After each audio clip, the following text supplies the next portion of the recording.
Rector of Universitas Singaperbangsa Karawang, Professor Dr. Sri Mulyani, AKCA, the Honorable Vice Rector 3 of Universitas Singaperbangsa Karawang, Dr. Hajar Ahmad Hidayat, SSMSE, the Honorable the Head of Institute of Research and Community Service of UNSIKA, Dr. Mimin Mariati, the Honorable the Dean of College of Communication Polytechnic of the University of the Philippines, Divina Pasumba, the Honorable all invited speakers, the Honorable the entire presenters and participants in this international webinar. Ladies and gentlemen, thank you for joining us again on the second day of International Webinar Series on Dissemination of Academic Research and Implementation during COVID-19 pandemic. I am Hilda Aulia as your Master of Ceremony on this day 2 of webinar, and it's my pleasure to be the Master of Ceremony in this webinar. Ladies and gentlemen, this second day of webinar will be divided into 4 segments. The first is singing Indonesian national anthem, and the second is our main agenda, which are presentation by our invited speakers. The third is presentation session from lecturers of UNSIKA, and the last is closing. Getting into our first agenda, now we will sing Indonesian national anthem. To all participants, please stand up.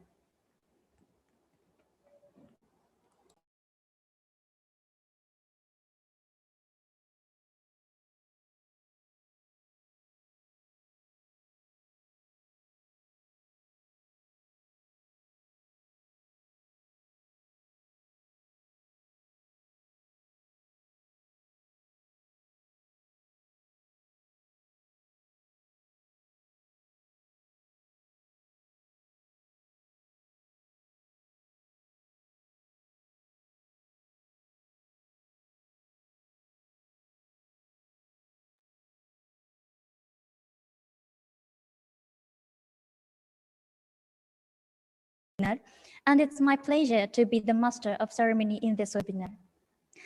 Ladies and gentlemen, this second day of webinar will be divided into 4 segments. The first is singing Indonesian national anthem, and the second is our main agenda, which are presentation by our invited speakers. The third is presentation session from lecturers of UNSIKA, and the last is closing. Getting into our first agenda, now we will sing Indonesian national anthem. To all participants, please stand up.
To all participants, please be seated.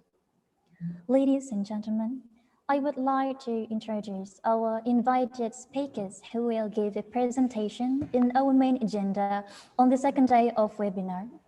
They are Professor Erlani Keigani from University Teknologi Mara, Malaysia, and Professor Rolando Gita Lampas, PhD from University of the Philippines, Diliman.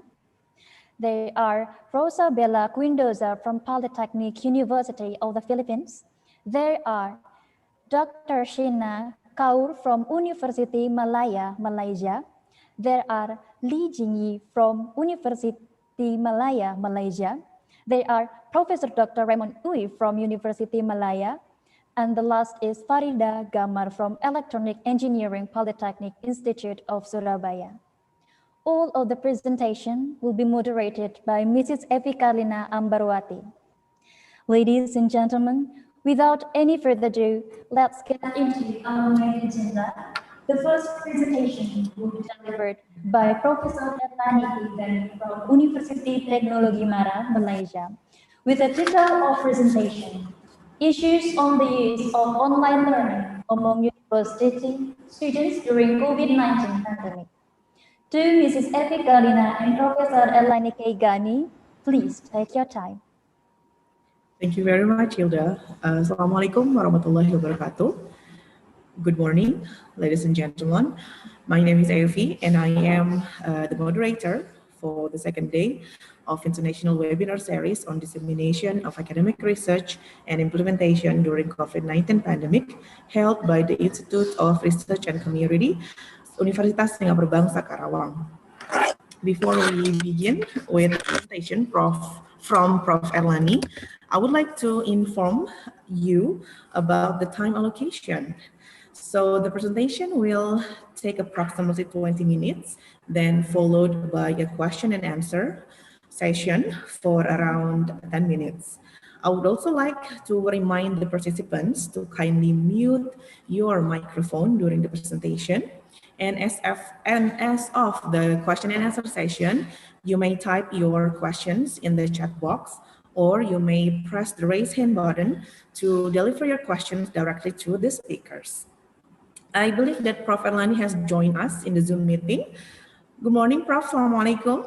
Waalaikumsalam. Good morning. Good morning. Prof, allow me to introduce you to the participants by reading your short bio before you present. Okay, so Prof. Erlani is a lecturer at Faculty of Accounting, University Teknologi Mara, also known as UITM Malaysia. Her area of interest are financial reporting and accounting education. And Prof. Erlani is familiar with higher education in Indonesia, as she has been a visiting lecturer in Universitas Teknokrat and Universitas Pajajaran, Prof. Ya. And also, she has served as an editorial board member at several journals in Malaysia, New Zealand, Australia, Canada, and the USA. Okay, Prof, without further ado, let's listen to a presentation from Prof. Erlani Keigani. Prof, the time is yours. Okay, thank you very much, Ibu Evi. Right, so Assalamualaikum and a very good morning to everyone. First of all, before I start my presentation, I would like to say thank you to Director of UNSIKA, Prof. Sri, for the invitation, and I'm very honored to be invited as a speaker in your webinar series. Right, so without further ado, I'll just share my slide before I start my presentation. Okay. Now, let me just share, how we came to, or decided to do this study. Now, at this time, it was sometime in February, where there were cases of COVID has started to increase, and then subsequently in March, the Malaysian government has started to impose the MCO. All right, so the universities were quite of a havoc, trying to figure out on how to best to teach the students, all right, without having the students to come to the faculty. All right, so me and my team decided to do a study looking at the perception of the students on the use of the online learning, how they perceive this online learning to be, because we feel that what the academics or the lecturers perceive may be different from the students, right? So like, for example, we thought that online learning, it would be good for the students because it will actually ease the burden of them having to come to the faculty and attend the classes. But when we conducted the study, the findings share a bit different from what the lecturers perceive, right? So this is a project that have been that we did have collaborated with few universities, that is from Uni10 and also from the MSU. So together we conducted this research.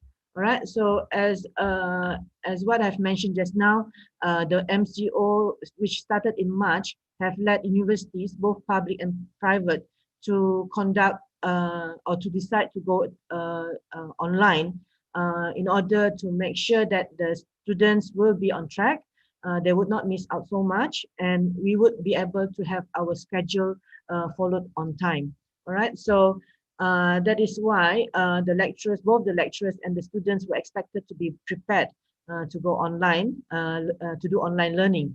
All right. And of course, when we go to the literature, we find that online learning would provide numerous benefits in terms of the students doesn't have to go through to the faculties. We can cater to the students without having to meet them face to face, and other benefits as well. All right. But of course, during the MCO, meaning that when it's total lockdown, the students were not able to go elsewhere. They have to stay at home. So the question of whether they would be able, or whether the lecturers would be able to reach the students have emerged.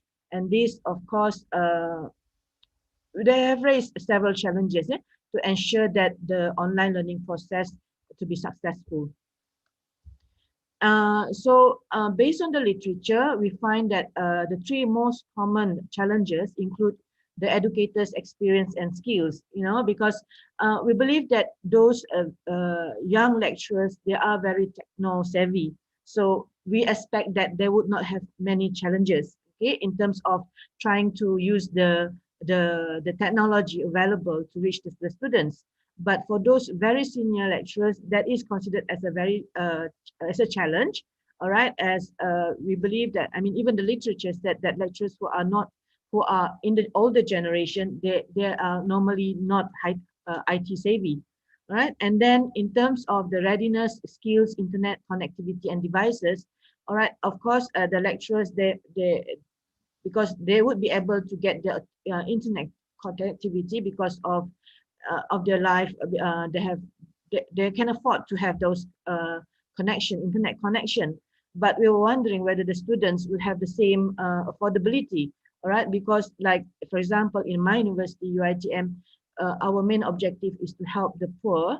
I mean, those in the rural area, in order to improve their lifestyle. So whether at this stage, whether their lifestyle allow them to have this kind of affordability in getting the internet connection.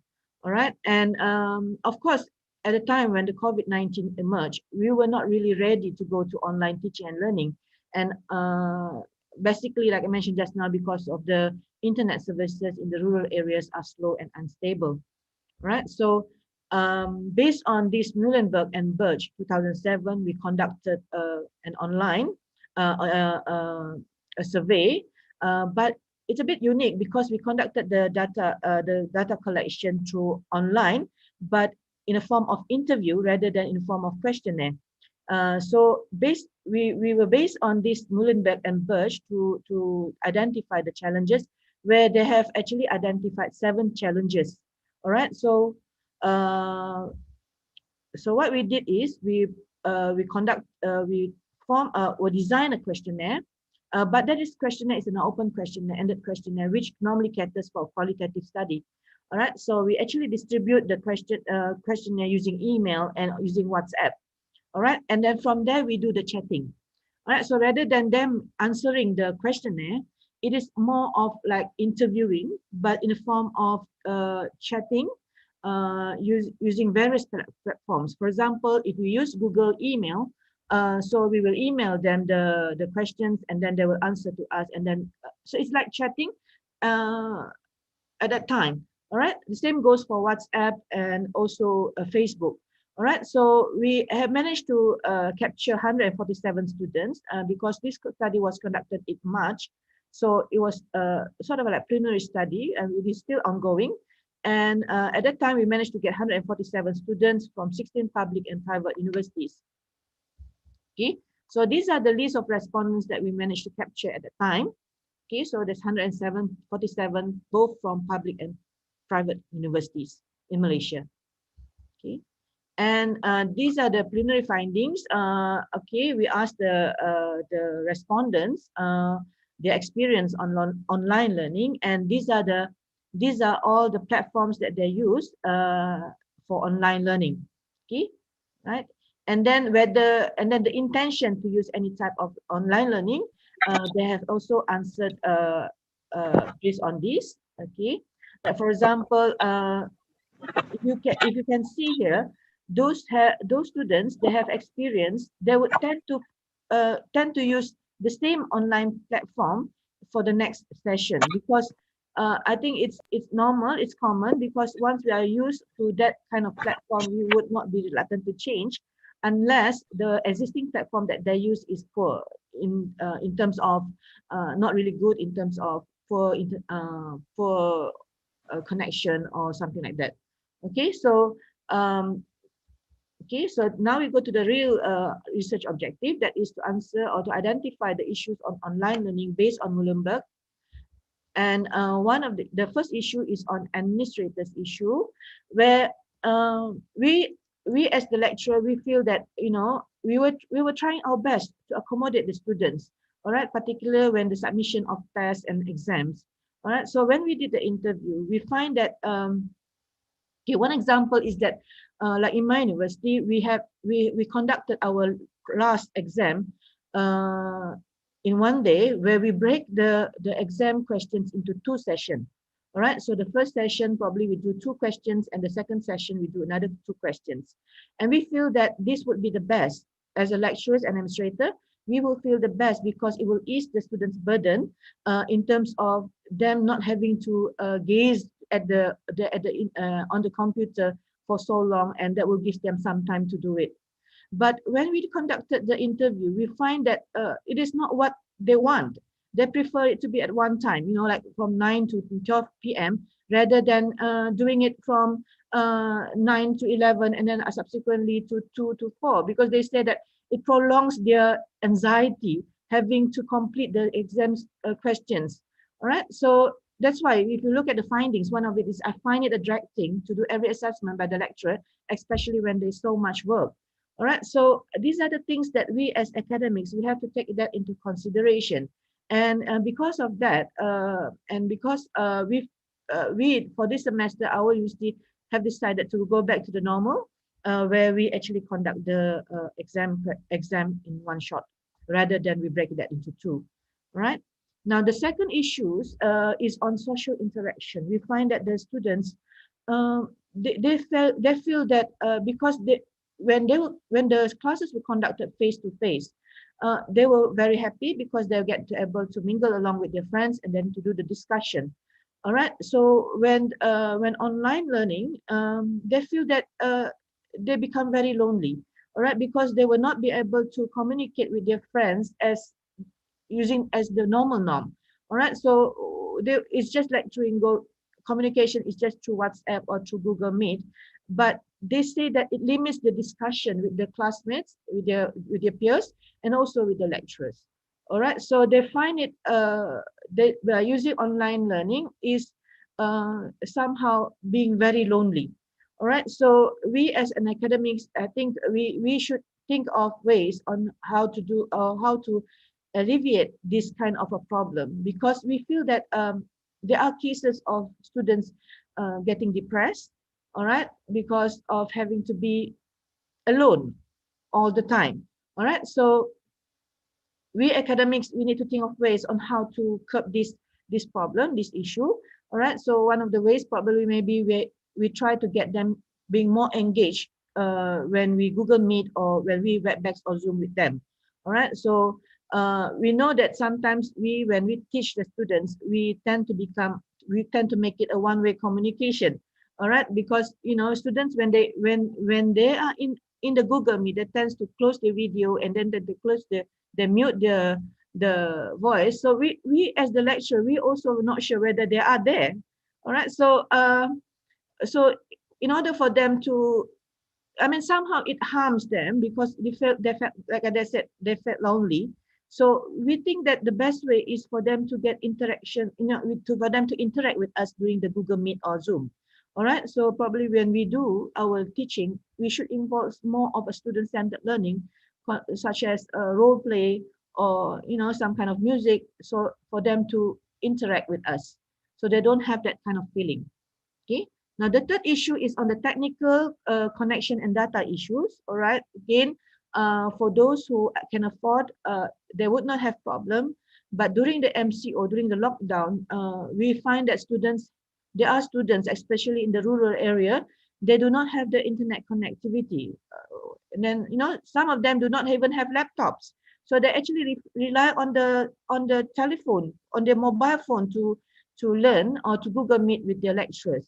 All right. And then sometimes they have to go out, behind the house or, behind the tree to get the internet connection. All right. So we academics, we find that is very sad, right? But we cannot do much. But what our universities did was actually we posted the documents or the materials to the students. But again, the sustainability, how long can we do that, to the students? All right. Luckily, our lockdown is over, so it's just a restriction movement order. So but again, we do give top up to our students to help them to get the internet. But again, how long can we do that? So these are the issues that we need to think about. And then sometimes the poor internet connection, deters them to present their work or their assignments effectively, because we can't really hear them, and likewise they can't really hear us, the lecturers who are teaching them. So again, that is an issue that we need to think about. Okay. Now the fourth issue is on the time and support for studies. All right. So because of online learning, the students spend more time on online learning and start to neglect themselves. It does not only happen to students, but it's also happened to the lecturers. And where we find that, oh, what day is today? Because we tend to forget that, because all the time we are in the facing the computer, facing the laptop. So we are sometimes we don't remember today is what day, or okay, what is the weekend for us? Because we just like having to deal with the students, and the students having to deal with the lecturers all the time, even at night. All right. So meaning that there's no weekends, there's no free time for students and also the lecturers.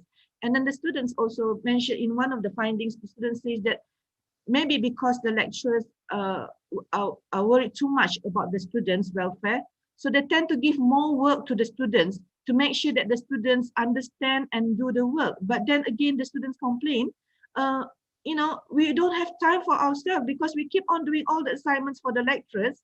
Understandably, that the student lecturers will be, they meant well because they want the students to learn. But at that time, but at the same time, the lecturers actually in some sort of like invading their privacy. So invading their privacy and the time. So again, we as the academics, we need, based on these findings, we need to figure out on how to settle the issues, right? And then the next issue is on learners' motivation, where whether the students are motivated to pursue online during the COVID-19 pandemic. All right. So again, if you look at one of the findings, when you are not surrounded by classmates and lecturers in physical setting, it may be tempting to procrastinate on doing assignments and tutorials. You see, when we give them assignments, normally they will do discussion with their colleagues, with their classmates, and they do the work together. But when they are all alone, for those who are not really well performer students, they tend to procrastinate because they don't know how to do it, and they don't want to try to do it because they were so used to being surrounded by their friends and lecturers. All right, so again, we need to find out on how to increase the learners' motivation when it comes to online learning. Okay, and then the next issue is on the learners' preferences and intention, where we need to identify the preferences where the lecturers need to identify the students' enhancement, identify the students' preference on the use of online learning.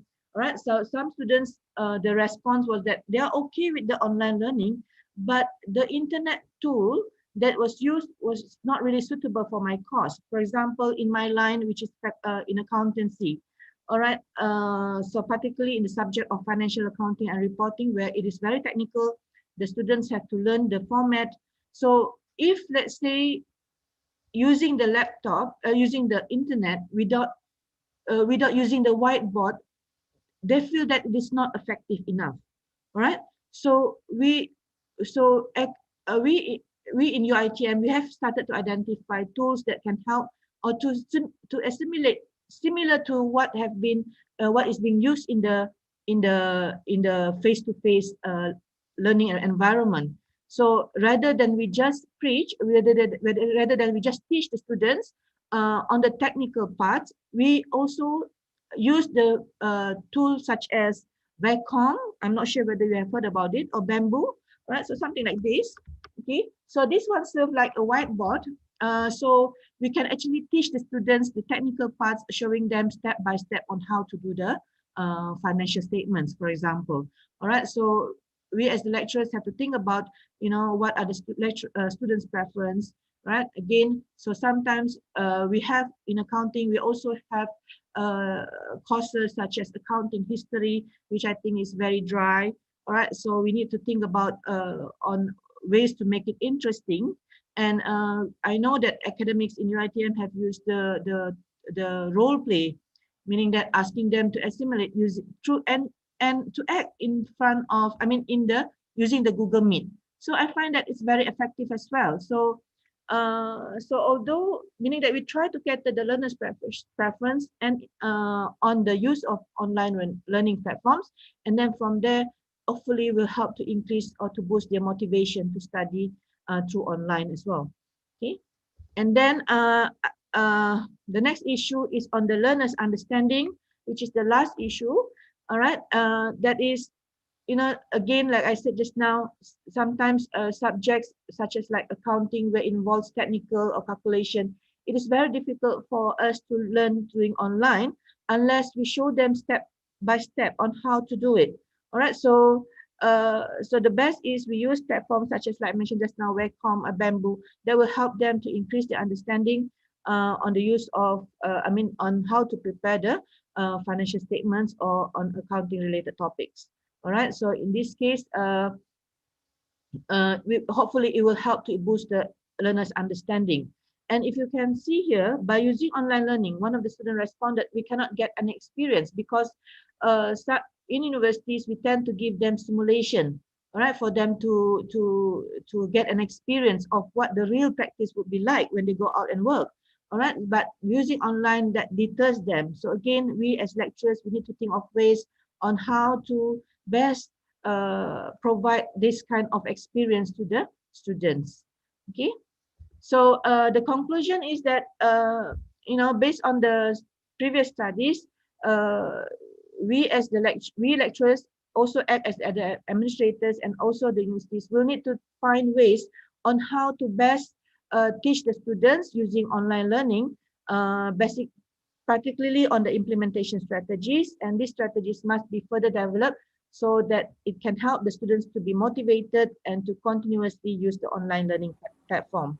All right, so basically that's all for my presentation today. So for those who are interested to collaborate, please, I welcome everybody, from the Philippines, from the Indonesia, and other parts of the countries.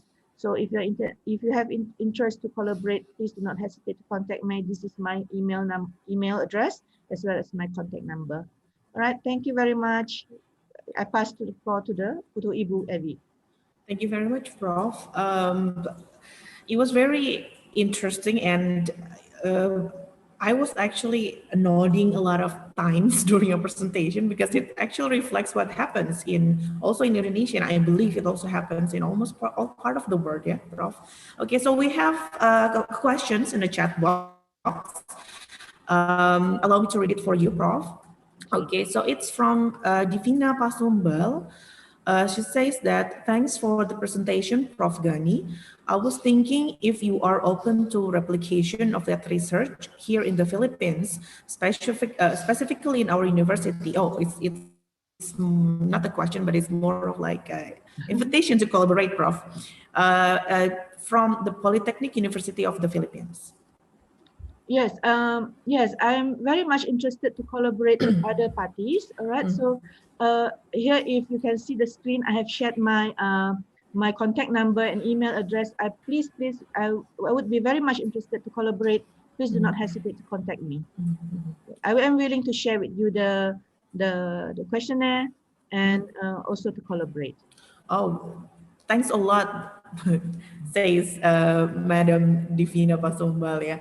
Prof, by the way, can I ask you a bit of questions related to the studies? I mean, you mentioned earlier that most of the time you and your colleagues in UITM did online learnings, yeah, by synchronous perhaps, where you meet online, virtually meet via Google Meet or other stuff.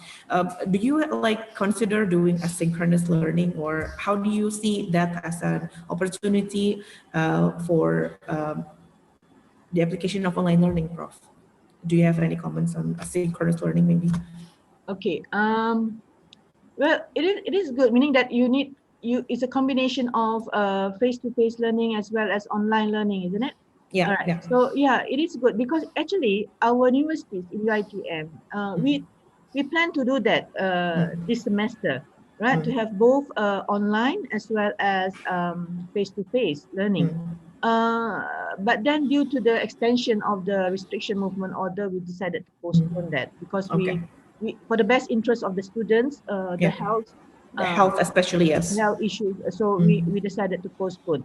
But I believe after this, the post-academic, the post-pandemic, COVID-19 pandemic, I believe that we are going towards that because it can reach out to the students, particularly those students who are doing long distance learning.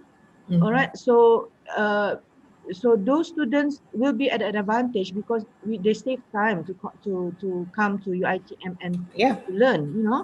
So for the universities as well, it would be at a benefits because we can get we can get a bigger audience or bigger number of enrollment if we plan to do the courses online and then maybe once a month to come to the universities for face-to-face consultation and so on. Right. So I believe that it would be a benefit. Yeah. Okay. Let me invite some of the participants to perhaps, if not asking a question, maybe they can share their experience, yeah, Prof. Yes. On the online learning because the whole. Okay. Somebody raised hand. Okay. Rizky Aninjayati. Okay. Please, you may deliver your questions directly to Prof. Erlani or post your comments, or maybe you could do sharing. Yeah. Yes, please do. Hello. I'm not sure if it's a Miss or a Mister because Rizky is both, it can be both male and female names. Yeah. So I'm very sorry I couldn't. Okay. Yeah. Hello. Ibu Rizky or Bapak Rizky? Assalamualaikum. Waalaikumsalam. Assalamualaikum. Okay. Bapak Rizky actually. Oh, Bapak Rizky. I'm very sorry. Yeah. Okay. Thank you for the presentation. It's such a such a good presentation because actually I have some kind of the same situation. Yeah. Yes, the same situation here in Tasikmalaya. Oh, Tasikmalaya. Yes, I'm from Tasikmalaya, and I'm teaching junior high. Okay, so the problem is, I think I want to share my experience, and I want to have your opinion on, especially on the assessment of the learning progress. Okay. How we actually can judge the progress of our students, because I think for the second year or the third year student, we can make a judgment based on their previous result or their last year result. But for the new student, do you think is it okay if we base our judgment based on hospitality, not by their true ability on the topic? So what would be your plan? I mean, if this is for, you're asking for those students who have just enrolled to the universities, isn't it? Yes, No, yes. University or junior high school, Pak Rizky? I'm teaching junior high school. Oh, junior okay, high school, yeah. Yeah, junior high Yeah. school, sir, ma'am. Yes. So I think the problem would be the same with the junior high school student and university student. The problem on giving an objective judgment on their progress or on their paths or examination.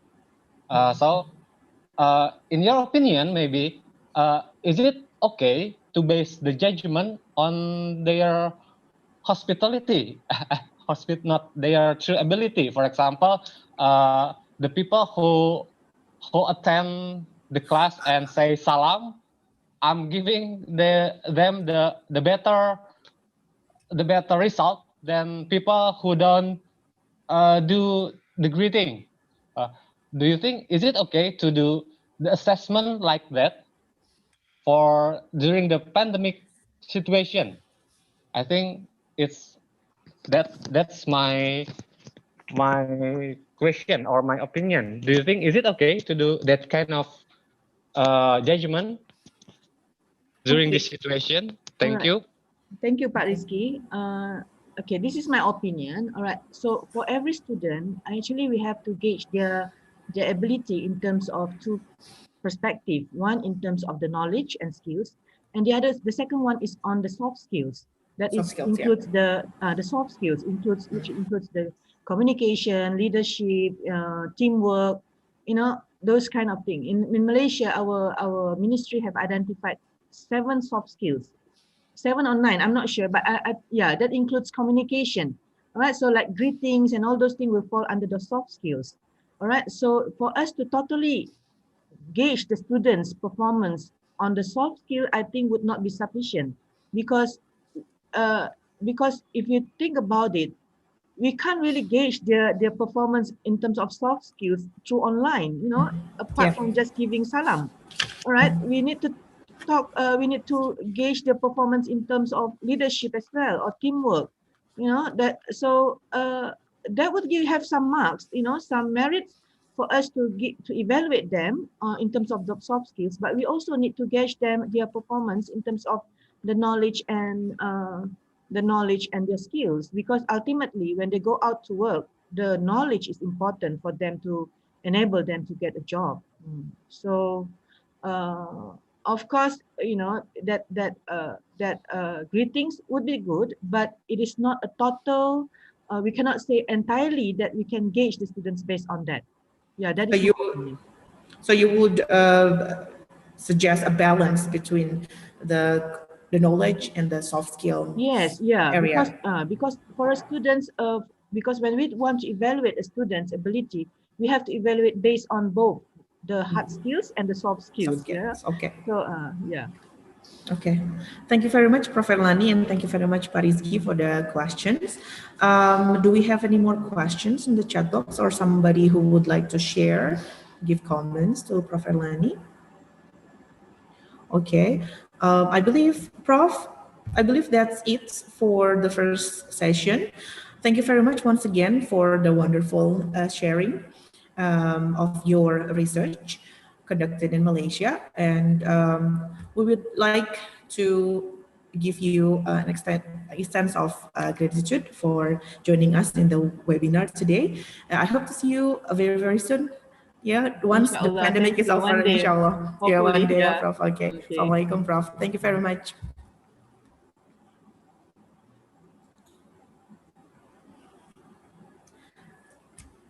Okay, I'm giving the floor to Ibu Hilda. Wow, such a great presentation by Prof. Erlani. Thank you so much. Going to the next presentation by Mr. Orlando Talampas, PhD from University of the Philippines with a detailed presentation exploring post-pandemic Philippine education results from preliminary survey. To Mrs. Evi Kalina and Mr. Rolando G. Talampas, please take your time. Thank you very much. Good morning. I think Prof. Rolando has also joined us in the Zoom. Prof, mabuhay. Hi, thank you. Okay. Allow me to read your short bio to introduce you to the participants before you begin with the presentation, Prof. Okay, so Prof. Rolando earned his Bachelor in Education and MA in Asian Studies from the University of the Philippines. He has completed his PhD in Philippine Study and currently taking another PhD in Development Studies. He is now a College Secretary at Asian Center, University of Diliman, Philippines. Prof, without further ado, the time is yours. Thank you. I'll share my screen. Yes, I'm presenting from my home. Okay.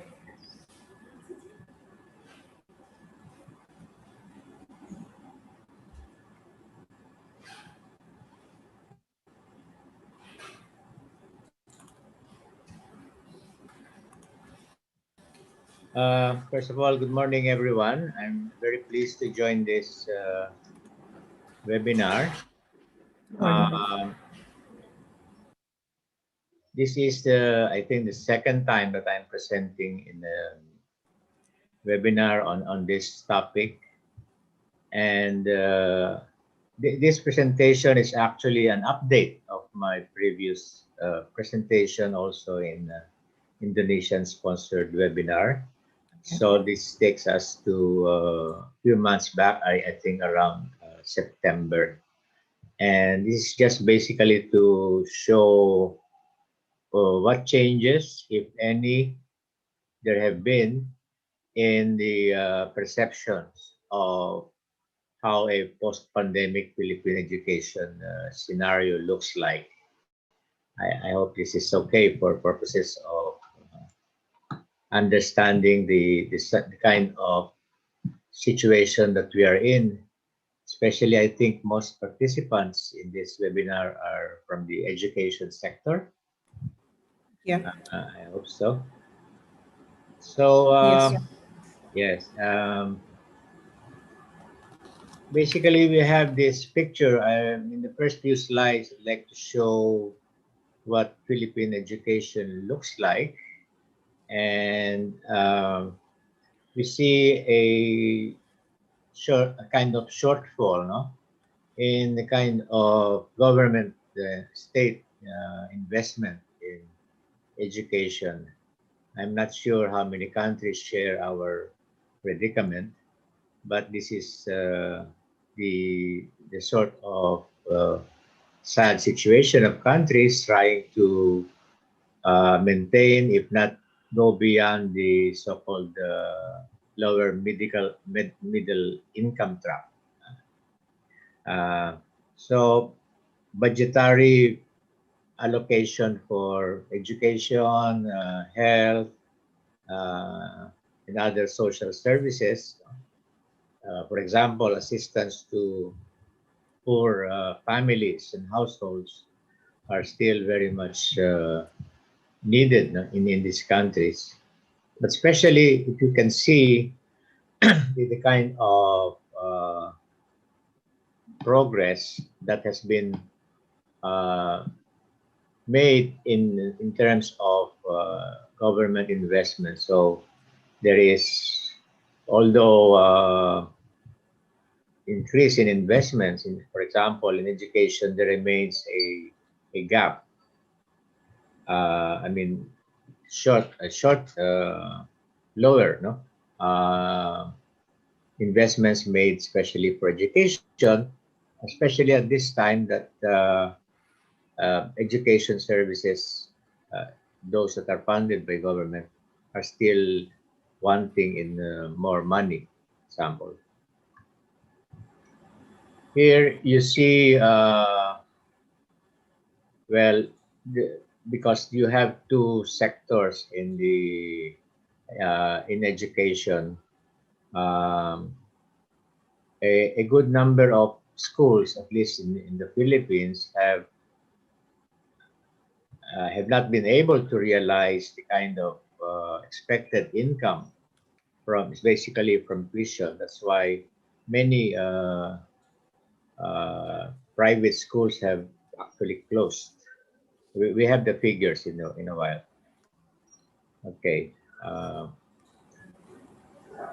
In terms of learning in the post-COVID, you have sort of scenario in terms of dropout and also ability scores. And this World Bank report suggests a sharp increase in the number of students dropping out of school, but also more and lower, no, ability scores especially. And I think the new data indicating rankings of schools will bear this statement out. Okay. Question that was posed in a recent journal article is that what would be worth studying after so-called returning to normality would be the kind of implications that have come about, especially because of the pandemic. What are the kinds of adjustments that have to be made, and the extent of the situation, and the basic dimensions of education and learning in formal education systems and organizations. So sort of looking at what this looks like after the so-called pandemic. I'm not sure if I can answer all these questions, because that is what we have been trying to do. I think many people are engaged in looking at this scenario right now. But if we can sort of extrapolate now from the current scenario, what we see in the more recent past is the kind of picture that has been painted here. In the Philippines already, even before the pandemic, we see in very remote areas very crowded classrooms, even makeshift classrooms inside there. No? If you can see the picture, this is as reported by media and by the World Bank. No chairs, makeshift classrooms. I think this is a multi-purpose hall that has been divided into classrooms. Okay, and therefore you see a graphical representation of what's called underinvestment in public education, meaning education paid for from basically state finances. If we can see more recent reports, for example, in a remote elementary school, there is a video, but maybe I can show this later. But the 2020 index assessment of Philippine education indicates actually below par performance even in the locality in our own region. Um, so we are the country is 63rd out of 100 countries, for example, in inclusive internet index, no? According to the United Kingdom-based Economist Intelligence Unit. And we are 19th out of the 26 nations in the Asia Pacific region. And they're assessing in terms of internet availability, affordability, relevance, because internet connectivity or access is one of the main tools by which we have sought to address the needs of distance learning. We are 57th in the area of availability, 82nd in affordability, 59th, no? In relevance, and 59th also in readiness. Although, of course, I think more recent reports submitted by the telecoms companies indicate a sort of improvement over this earlier reported performance. And the rest you have in terms of usage, quality, infrastructure, and electricity, the sort of electric bills that we pay. I'll not run down through the rest of the report, but overall, what you can see is not only the earlier picture, the underinvestment in education, but also the below par availability of the main resource that we need for distance learning. Country, as you know, has many islands like Indonesia. The country is divided into a good number of regions, as shown. And we see the number of schools that have closed shop because basically of the pandemic, totaling about more than 400 as of last counting. Okay, so these are basically private schools. Okay, and you have the data here. 748 out of 14,435 private schools have actually suspended operations for the academic year. So there is kind of request or demand from the private education sector for government assistance. And this affects so many teachers and so many students in these schools. We have broken down by region. Many schools in Central Luzon, that's just the area north of Manila, and so-called Calabar Zone, that's the area south of Metro Manila. Even in Metro Manila itself, we have less than 100 schools that have actually stopped operations.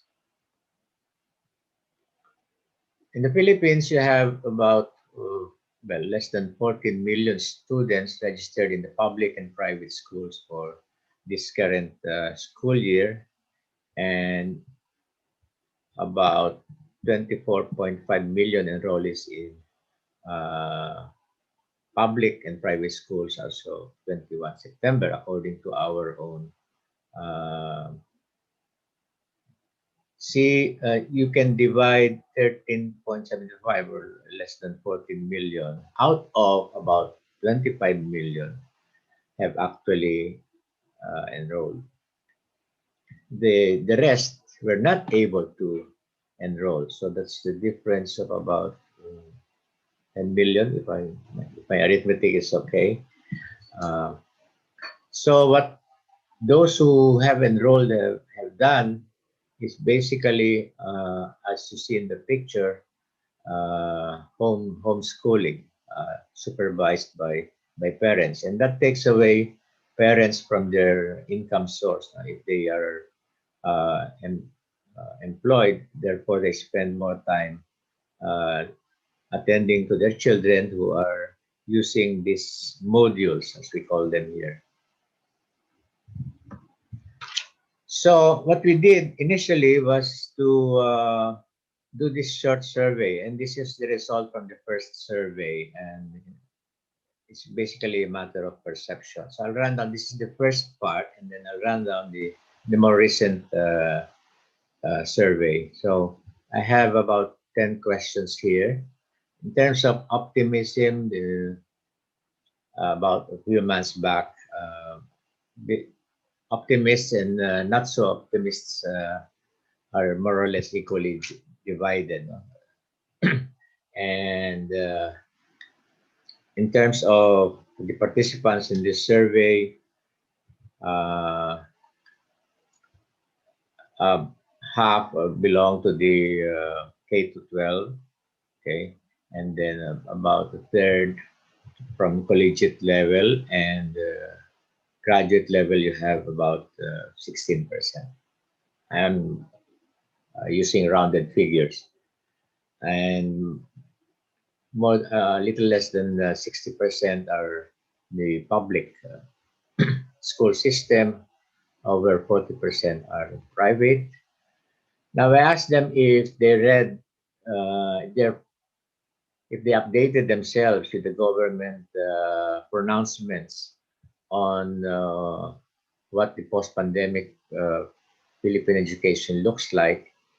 Less than 80% said no. They have not been. I don't know what they have been, what sort of news they have been reading, but they're not updating themselves at the time. No, I think this was around August, early September, and I also asked them the sort of modality of Philippine education in the post-pandemic. Three quarters said it would be sort of hybrid of online and offline modalities, and if they are also preparing themselves, yes, they said they are on their own preparing themselves for the post-pandemic teaching requirements. I asked them who should be responsible for preparing for post-pandemic teaching.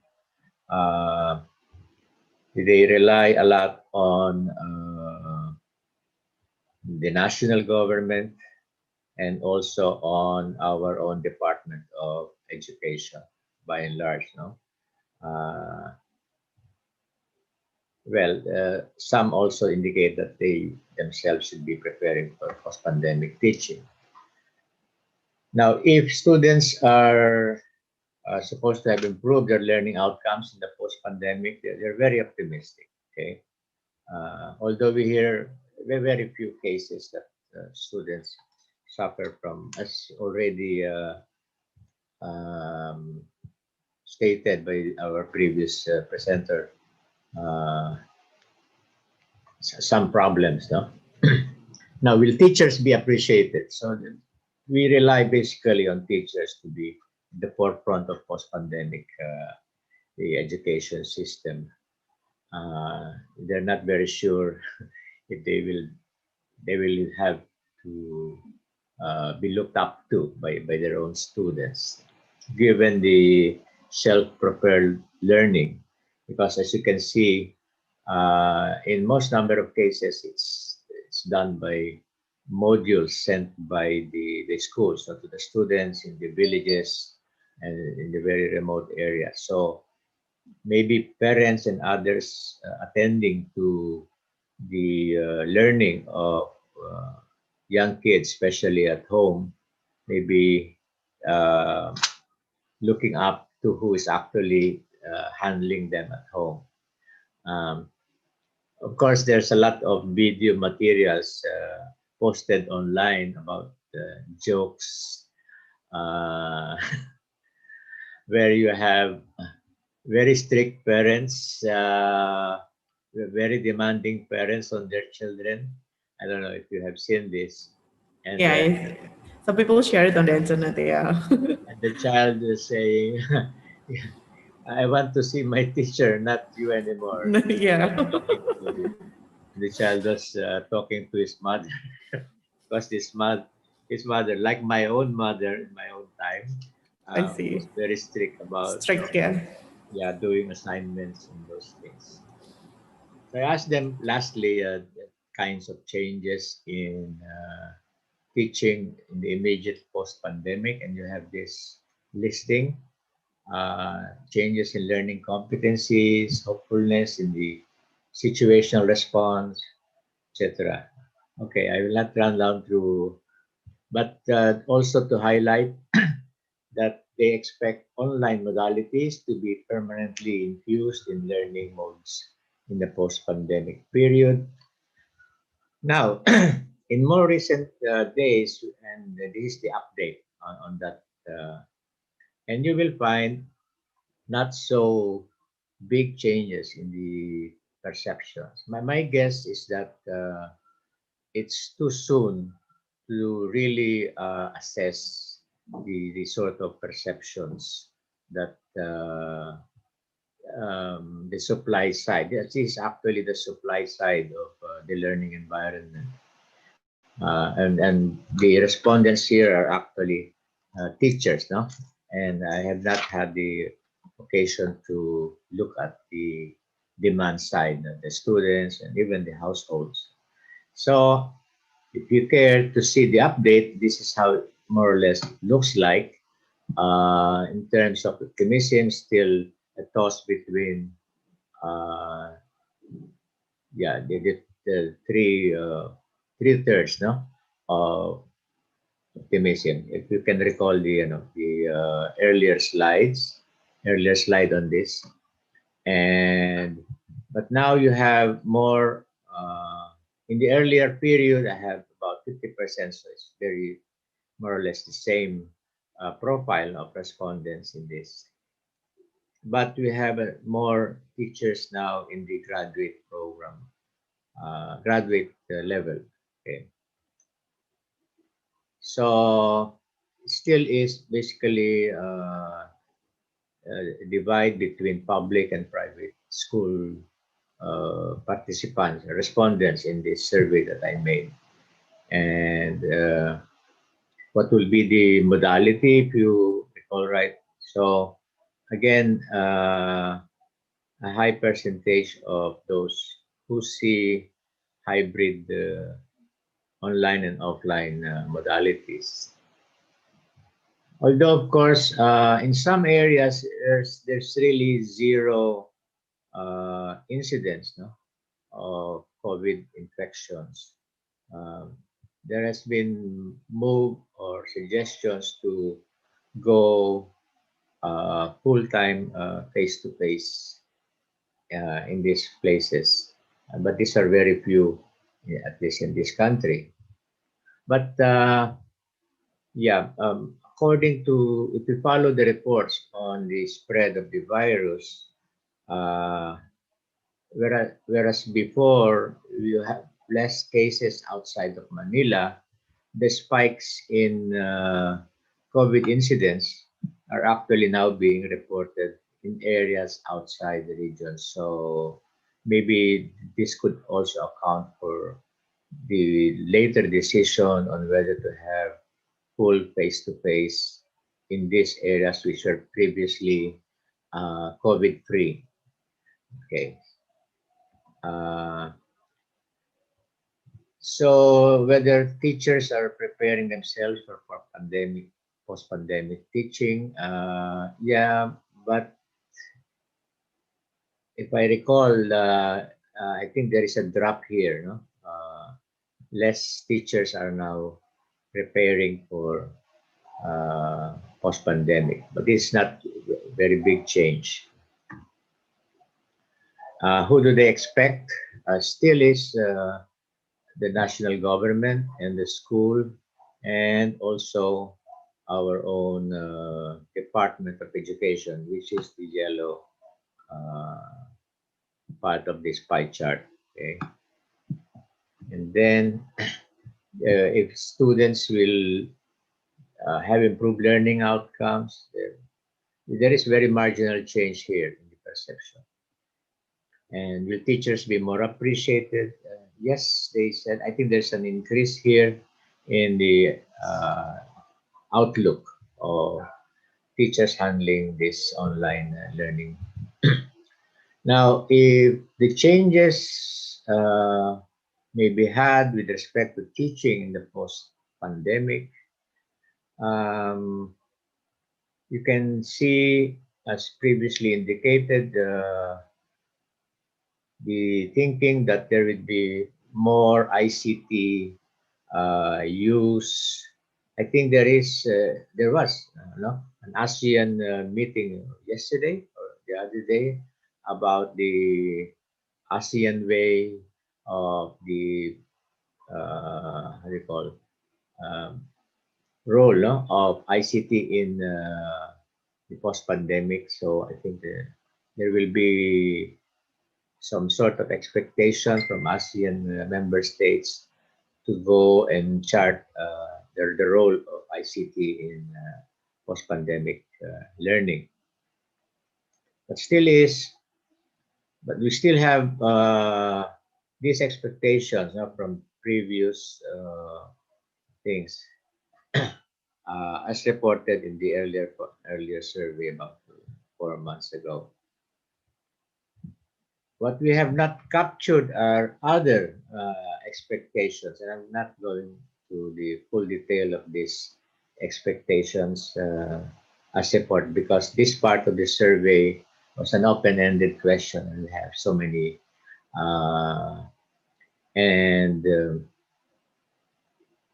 there may be changes more in learning outcomes as indicated by this, and also the use of flipped learning modules, etc. The other perceptions as to changes are very minimal, no? With respect to previous report. Now, what we have not really captured in this survey, if I do my own self-assessment survey, would be the mental health of our own teachers, of our school administrators, because they too also have to endure the sacrifices, the changes in their own lifestyle brought about by this situation. Now, as for government, the most recent, because a lot of this depends a lot on government support, there is very critical indication of this government role. Okay, so, and this is captured in this report. Basically, and I'm not sure if you can see this, this states that government has actually reduced budgetary allocation for next year, because right now we are supposed to pass the national budget before the new calendar year begins. And this is worrying people who are involved in education, of course, also the students and the households who depend on the public education system. But we can see also the private sector is also still asking for support from national government, because as we all know, in the post-pandemic, education is still one of the and health are actually the foremost things that people are concerned about. I hope I have contributed something to this webinar. Thank you. If you need to reach me, you have my email address here below. I'm open to suggestions for collaboration and anything. Thank you very much. Thank you, Prof, for the insights from the teachers in the Philippines.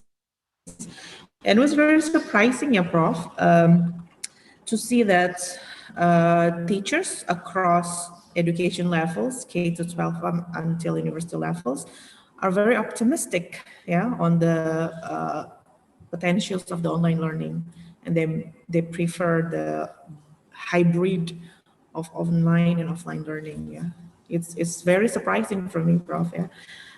Okay, so I will invite the participants to post your questions, comments, or sharing with Prof. Rolando regarding your own experiences, perhaps. Okay, we have something in the chat box. Prof, should I just read it for you? Okay. Yeah, please. Okay, so it's from Vicky Monica Sari. She says that it's it possible to realistically envision education emerging from the post-coronavirus pandemic stronger than it was before?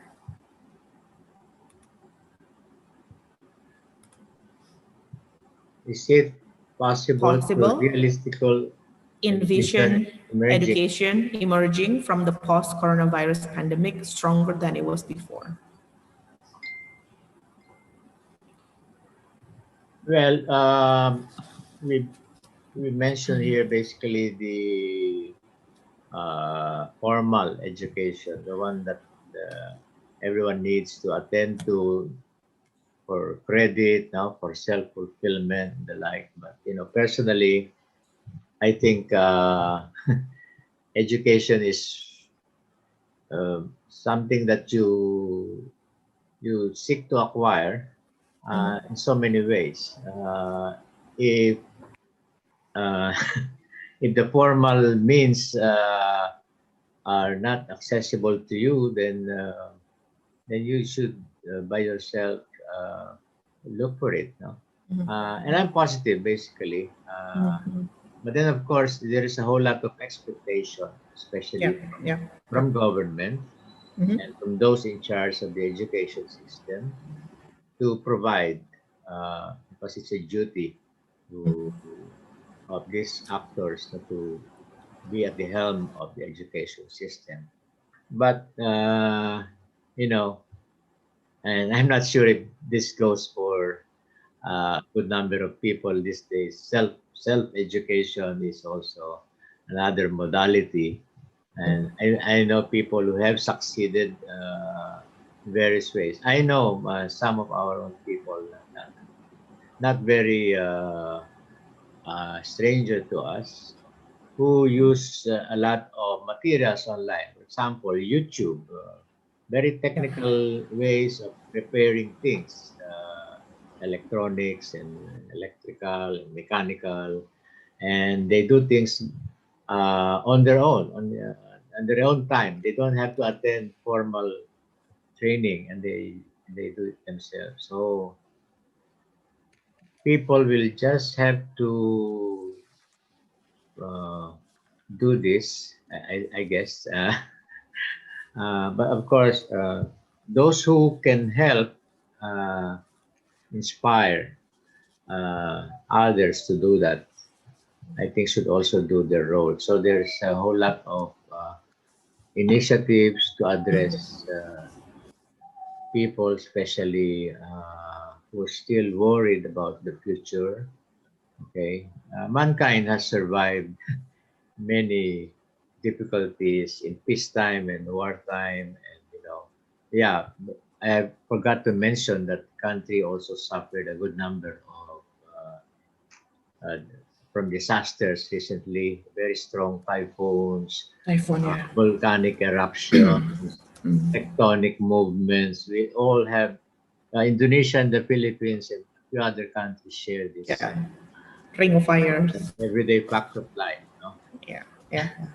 So it's more like we need to be more resilient, yeah, Prof. Yeah. Okay. And earning a diploma is maybe not a priority for some. So it's basically just survival. Survival. Yeah. True. Okay. Prof, there is a appreciation note from Madam Divina saying that thanks a lot, Dr. Talampas, for such an impressive analysis. Thank you very much. Thank you. Kind And of- also to the participants who would like to know the email address of Prof. Rolando, may contact the committee, and we are very happy to, more than happy to inform you the email address for you to connect with Prof. Rolando in the future. Maraming Okay. salamat, as we say. Yeah. So, pardon? Maraming salamat. Maraming salamat. Okay. All right. So thank you very much, Prof, for the information from the Philippines context. We are more than happy to have you here. I hope to see you again in another agenda. Yes, Okay. I always want to visit Indonesia, especially. Yeah. I'm wearing a shirt from Padang. Oh, I see. I was Okay. there twice. Uh-huh, Okay. uh-huh. Mhm. The Universitas Negeri Padang. Karawang is very hot, by the way, Prof. Yeah, you should prepare your thin clothes when you come here later on. Thank you. Okay, so thank you very much again, Prof. So this is the end of the second presentation from Prof. Rolando G. Talampas. Well, presentation by Professor Rolando Talampas. Thank you so much, Prof. Going to the next presentation will be presented by Mrs. Rosa Bella Quindoza from Polytechnic University of the Philippines with the title of presentation, Risk and Crisis Communication on COVID-19 in Marikina and Pasig, the case of two Philippine cities. To Mrs. Evi Kalina and Ms. Rosa Bella Quindoza, please take your time. Okay, so we are going to the third presenter, Madam Rosa Bella Quindoza, who has joined us in the Zoom meeting. Good morning, ma'am. Good morning. Good Morning. morning. Mabuhay. Okay, ma'am, before you begin, allow me to introduce you by reading your short bio to the presenter. Okay, so Rosa Bella Quindoza is a lecturer at the Department of Communication Research, College of Communication, and a course specialist at Open University System of the Polytechnic University of the Philippines. She also pursues research and consultancy work with a local government, non-government organizations, and research institutes in the Philippines. She is a member of the Center for Neighborhood Studies Philippines, UP Planning and Development Research Foundation, Pacific and Asia Communication Association, and Association of Asian Studies. She was a recipient of the Emerging Scholar Award from the Interdisciplinary Social Sciences Research Network in 2019.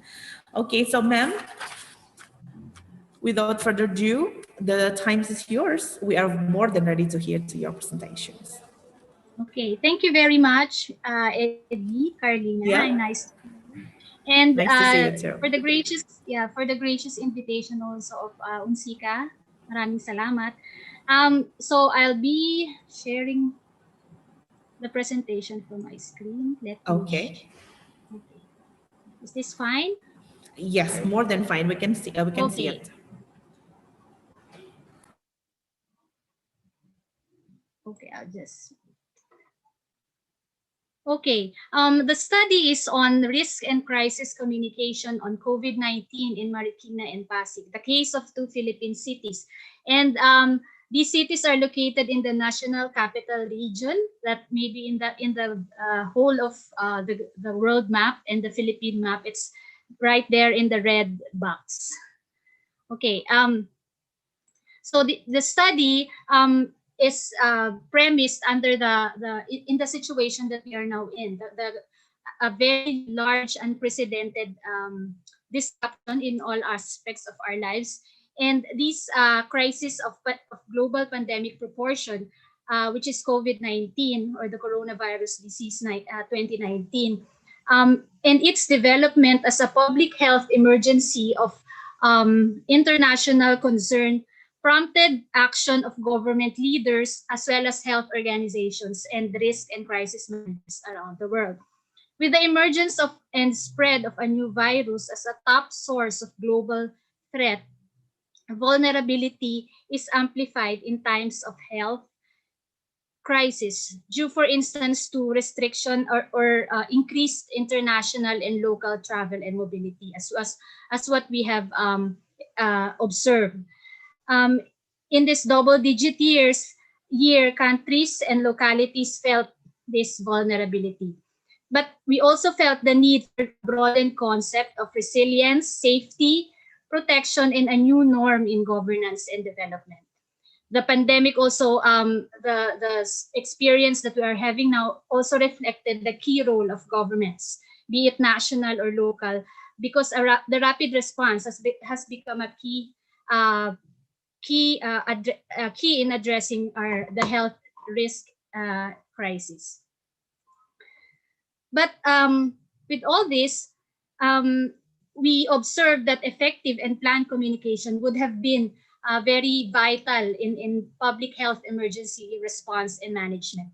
So in recent years, risk analysis factors in risk communication. So we don't only see health communication as an important aspect of these managing the pandemic, but we also see that risk communication as well as crisis communication might be vital elements, components in the overall or general health communication that we are doing.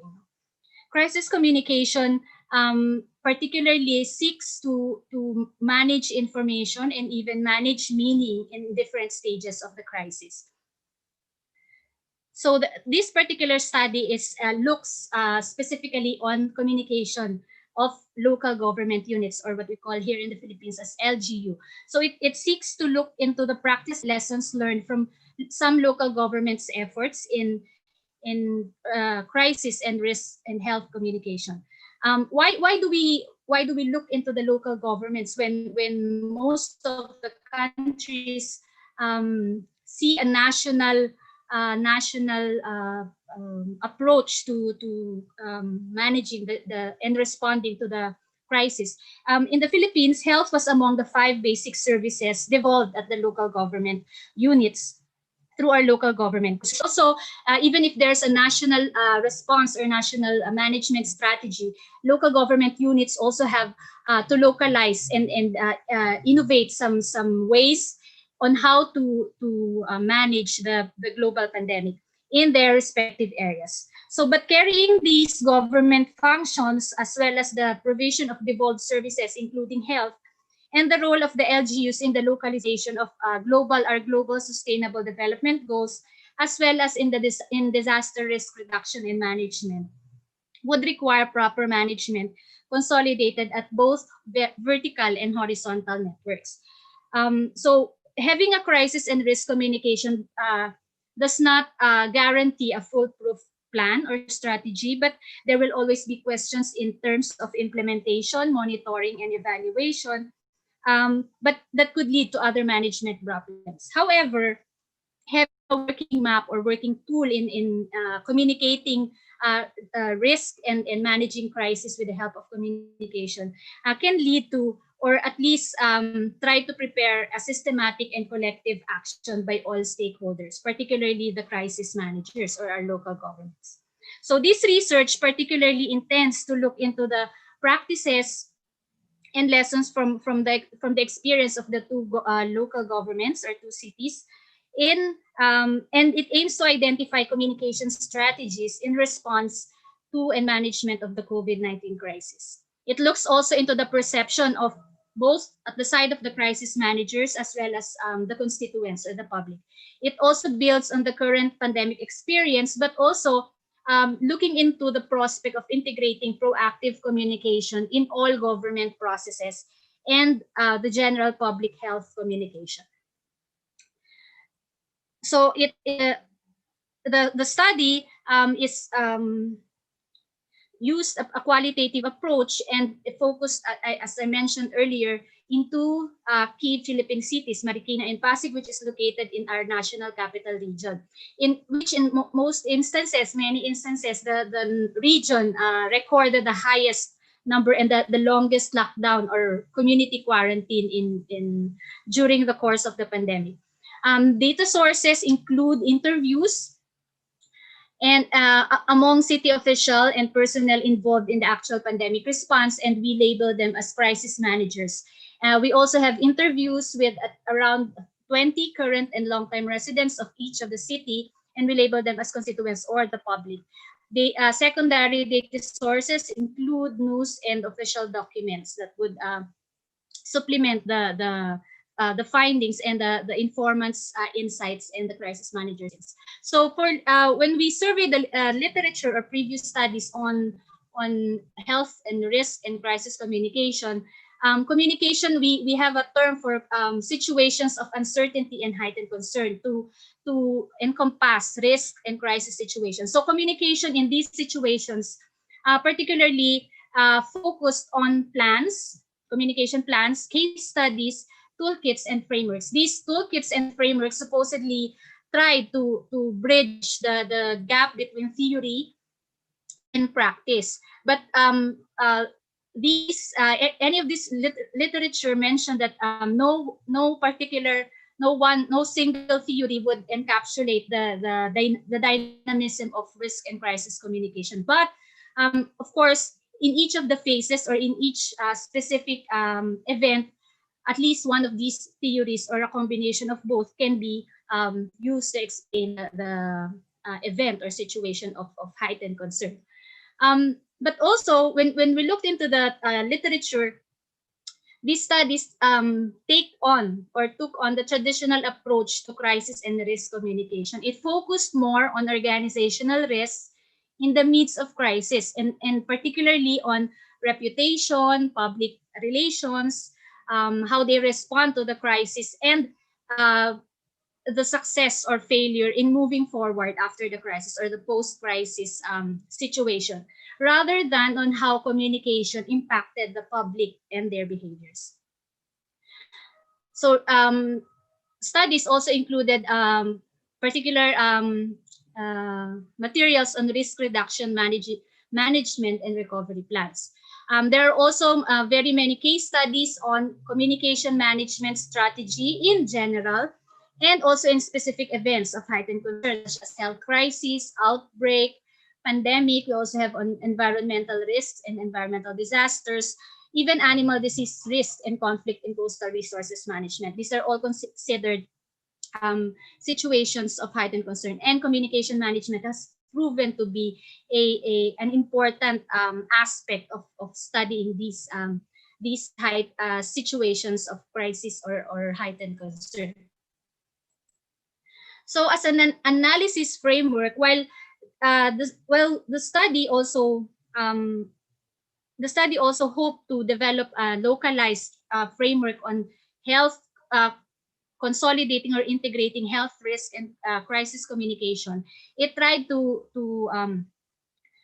use as reference the crisis and emergency risk communication model, which provided or indicated 5 stages of the crisis, and that emergency and risk communication correspond to these different and different strategies or different stakeholders, communicators, and even communication tools and medium are being identified in each of the phases. And these phases are considered crucial to the development of and the resolution of a crisis. The study also supplemented or complemented these CERC model with the disaster risk and reduction and management framework being used in risk management in the Philippines. So risk management also proceeds in phases with the aim of safer, adaptive, and disaster resilient Filipino communities towards sustainable development. Of course, these are the two are used because the situation presented by these two models are also similar to the context of the current management of the COVID-19 pandemic. Even the responses of the local government responses are centered not only in the local chief executive, but also in the city disaster risk reduction and management offices. So right now, with not all local governments have specific offices or units to address health crisis, but it's also lodged in the DRRM office. However, in the experience of the Philippines and the LGU, most most DRRM plan and ecological profile of local governments include, it includes risk profile, but prior to the pandemic, it mostly deals with disaster or environmental and natural and even man-made risks. Not we've seen a lot of risk profiles of local governments, but not so much mentioning on possible or emerging health risk such as the pandemic. Okay, so this diagram just plots out the 5 stages presented by the CIRC model, and plotting also the different phases or stages of the risk reduction and management framework of the Philippine government. So in terms of the findings, we, as I mentioned, the study looked into the particular communication practices and strategies that these local governments have undertaken. So basically, the use of broadcast and online media has been very prominent, and of course, for several smaller units of the local government, public announcements from their barangay or the equivalent of in other countries, maybe village or neighborhood leaders, is very much important in the communication as a communication strategy.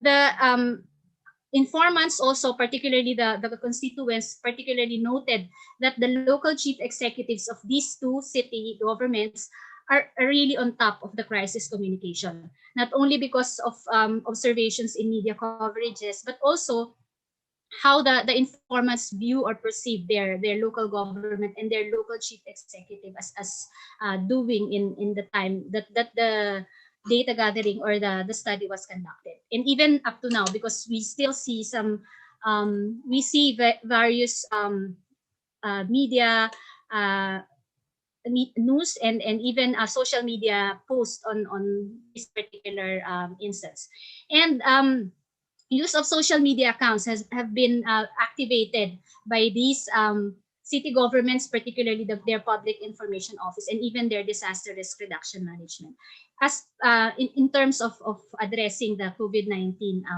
information dissemination and even communication strategy. So the informants also observe good flow of information in place, at least for their particular local government unit. Of course, we can't say this for the entire country because we have differing levels of effectiveness in terms of communicating from the national and even going down to the local level. There have been challenges, and it was pointed out also, which will be tackled later on. All informants turn to their LGU, especially in the earlier days or months of the community quarantine. They turn to their local government unit, particularly their local chief executive, as the main spokesperson, as information sources across all media platforms. It's also worthy to note that the use of focal point for crisis management and even crisis communication was prevalent in the 2 local government units, meaning there's only one source of this and this information and communication from the city government. And while these are being disseminated by different village or barangay leaders, their source would be from that focal point. For one local government, it's called incident management team. That's their crisis management center, or the command center for another local government units. The point is, as a particular focal point will be very important in a unified or systematic information dissemination and communication.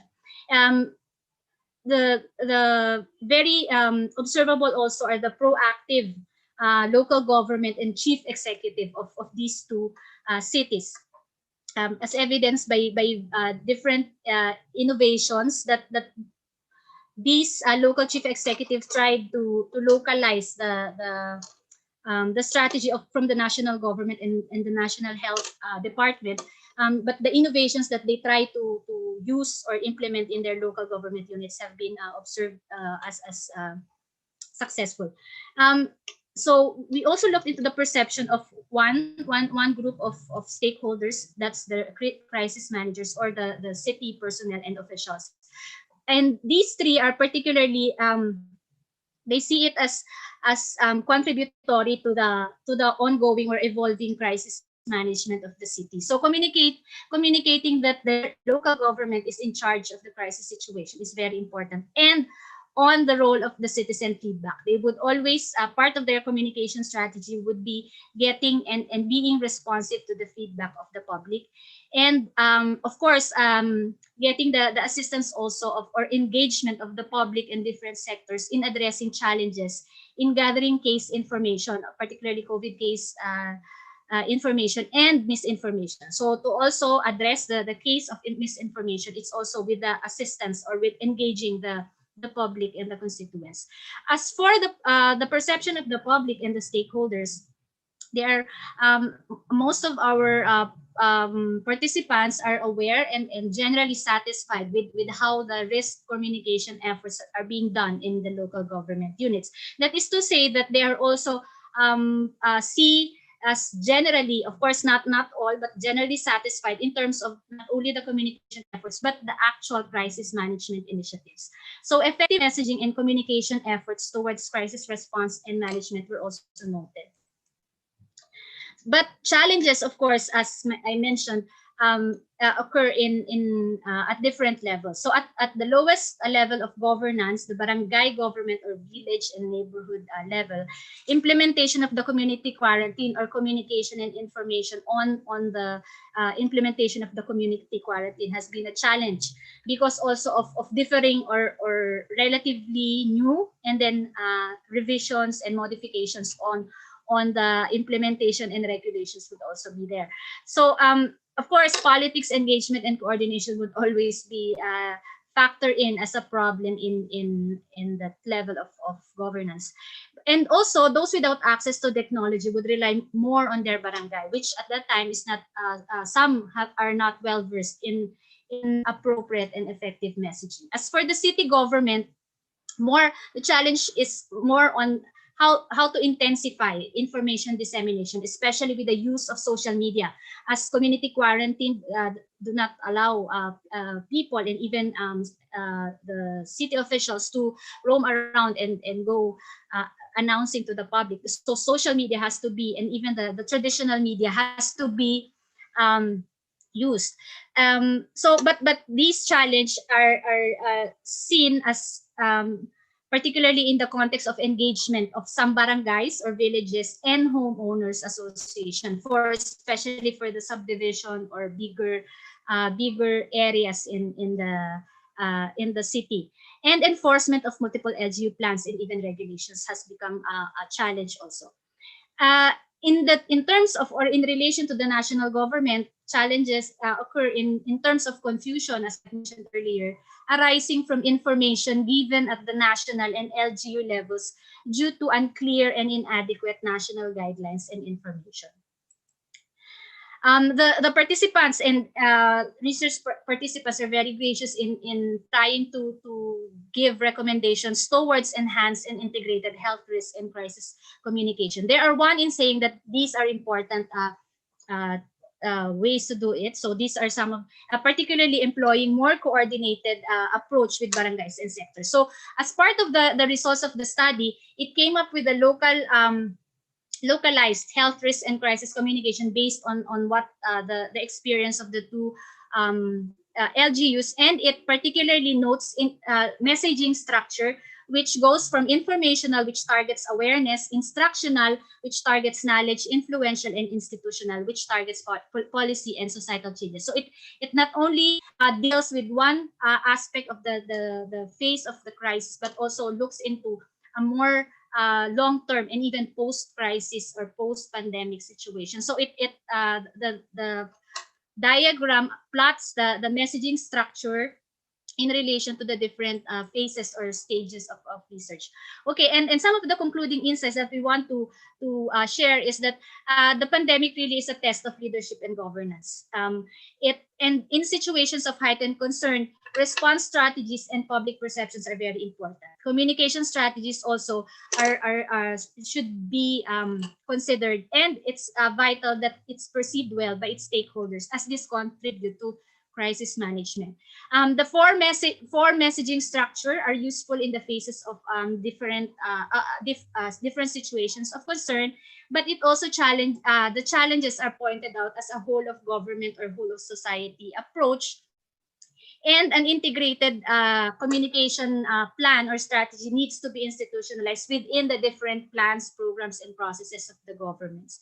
And further research can cover risk perception or application and evaluation of this framework in the context of the overall LGU and health communication. So this can be used by particular stakeholders or risk communicators in the local and in the government, in the context of again, and in the context of integrating these as a proactive means in the context of developing a culture of health and risk resilience.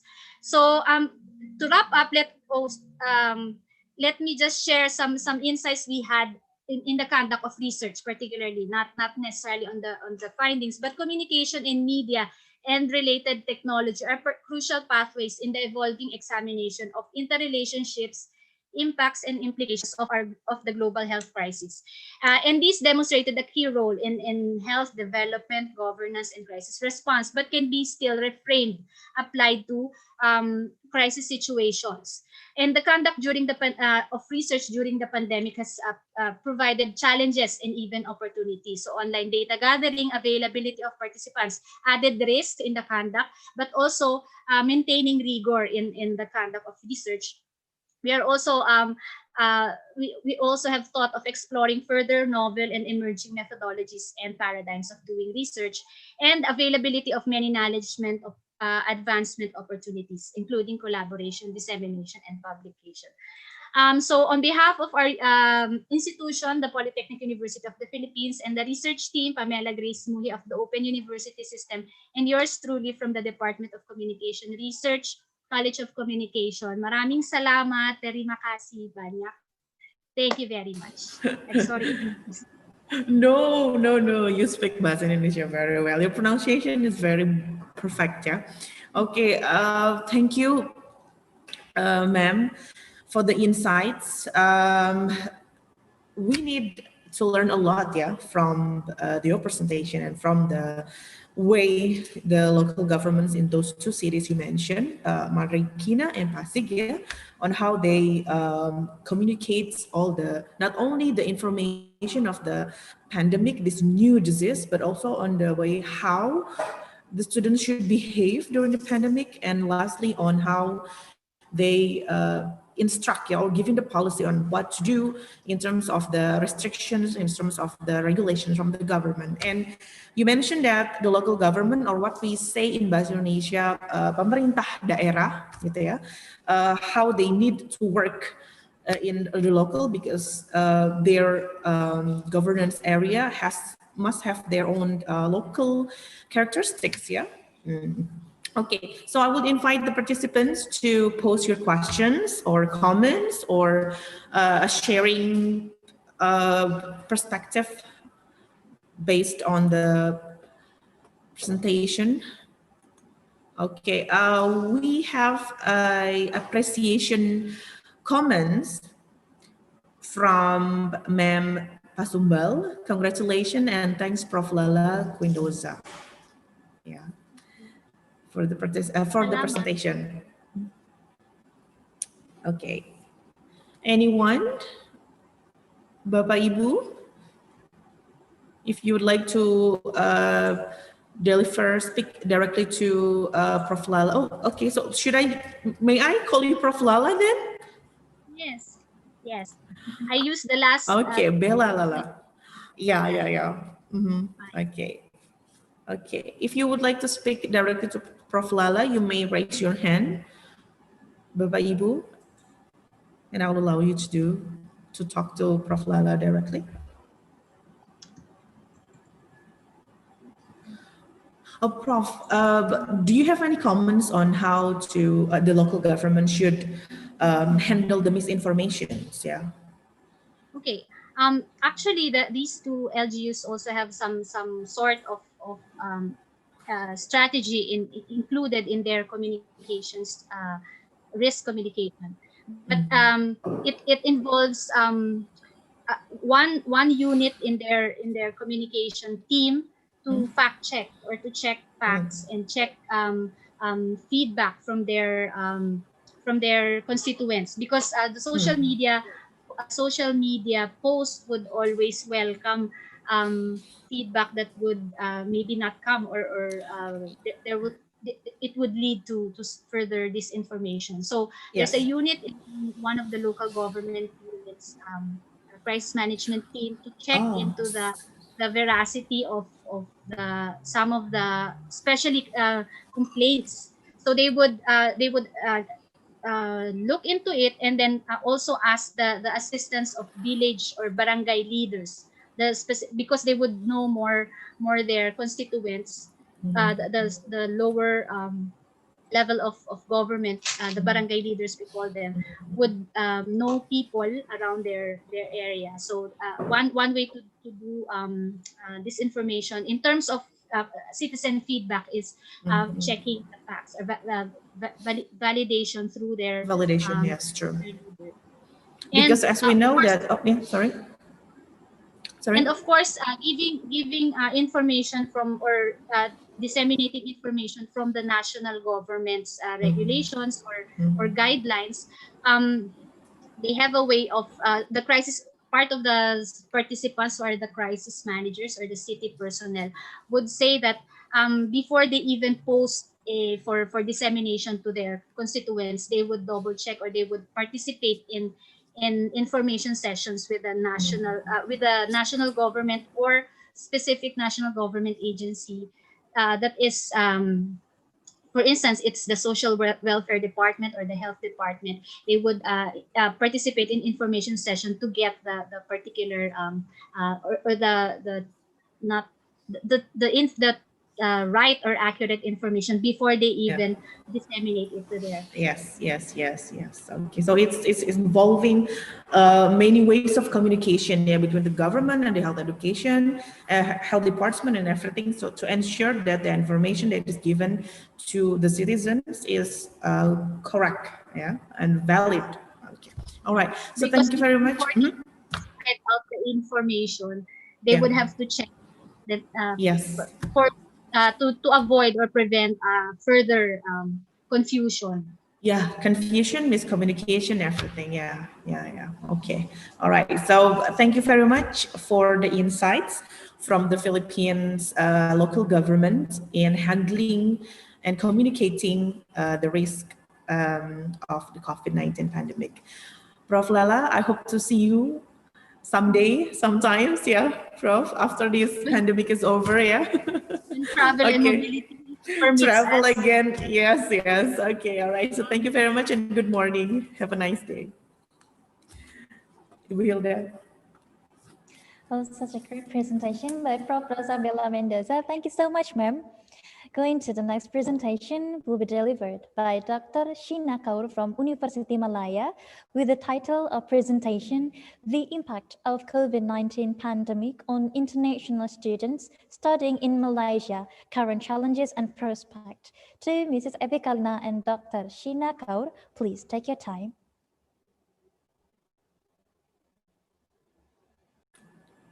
Thank you very much. Good morning, Dr. Sheena.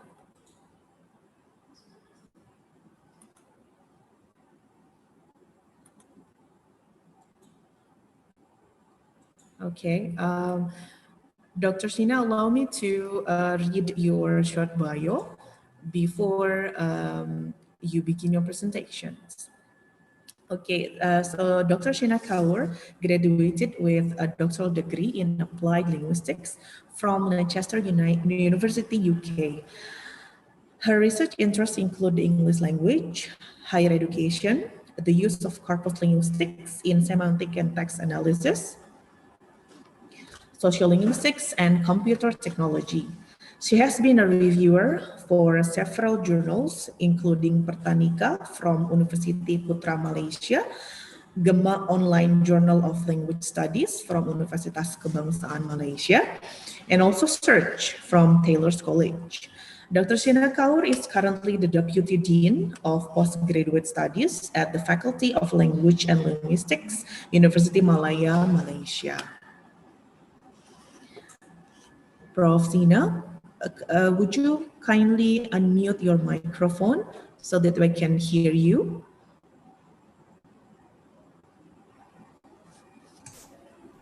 Hello. Hi, good morning. Hello. Sorry, I'm having a bit of technical issues with the PowerPoint slides. Just give me a few minutes. Oh, sure, no problems. Prof. Sina.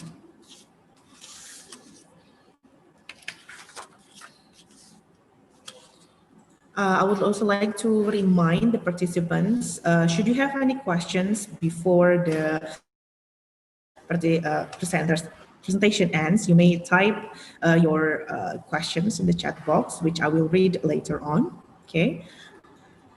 Not only questions, actually, you may also post your comments or say anything that you have to say about the presentations, or you can share your current situations, because the COVID pandemic has affected a lot of people in a lot of sectors, not only on education, but also, as Prof. Lalam explained earlier, that it also shapes or reshaping the way the government should have the communication pattern.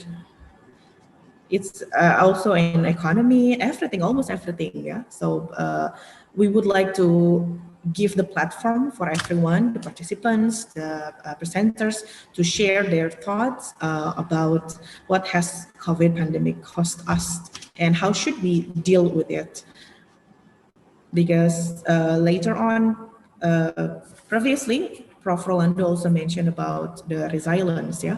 And I was also surprised to see that the teachers back in Philippines, also the lecturers in Malaysia, as Prof. Erlani shared, that teachers are actually quite resilient, yeah, in terms of education. Pandemic hit us very hard, yet the teachers, and I believe also in Indonesia, struggled. We will do everything for our students, yeah.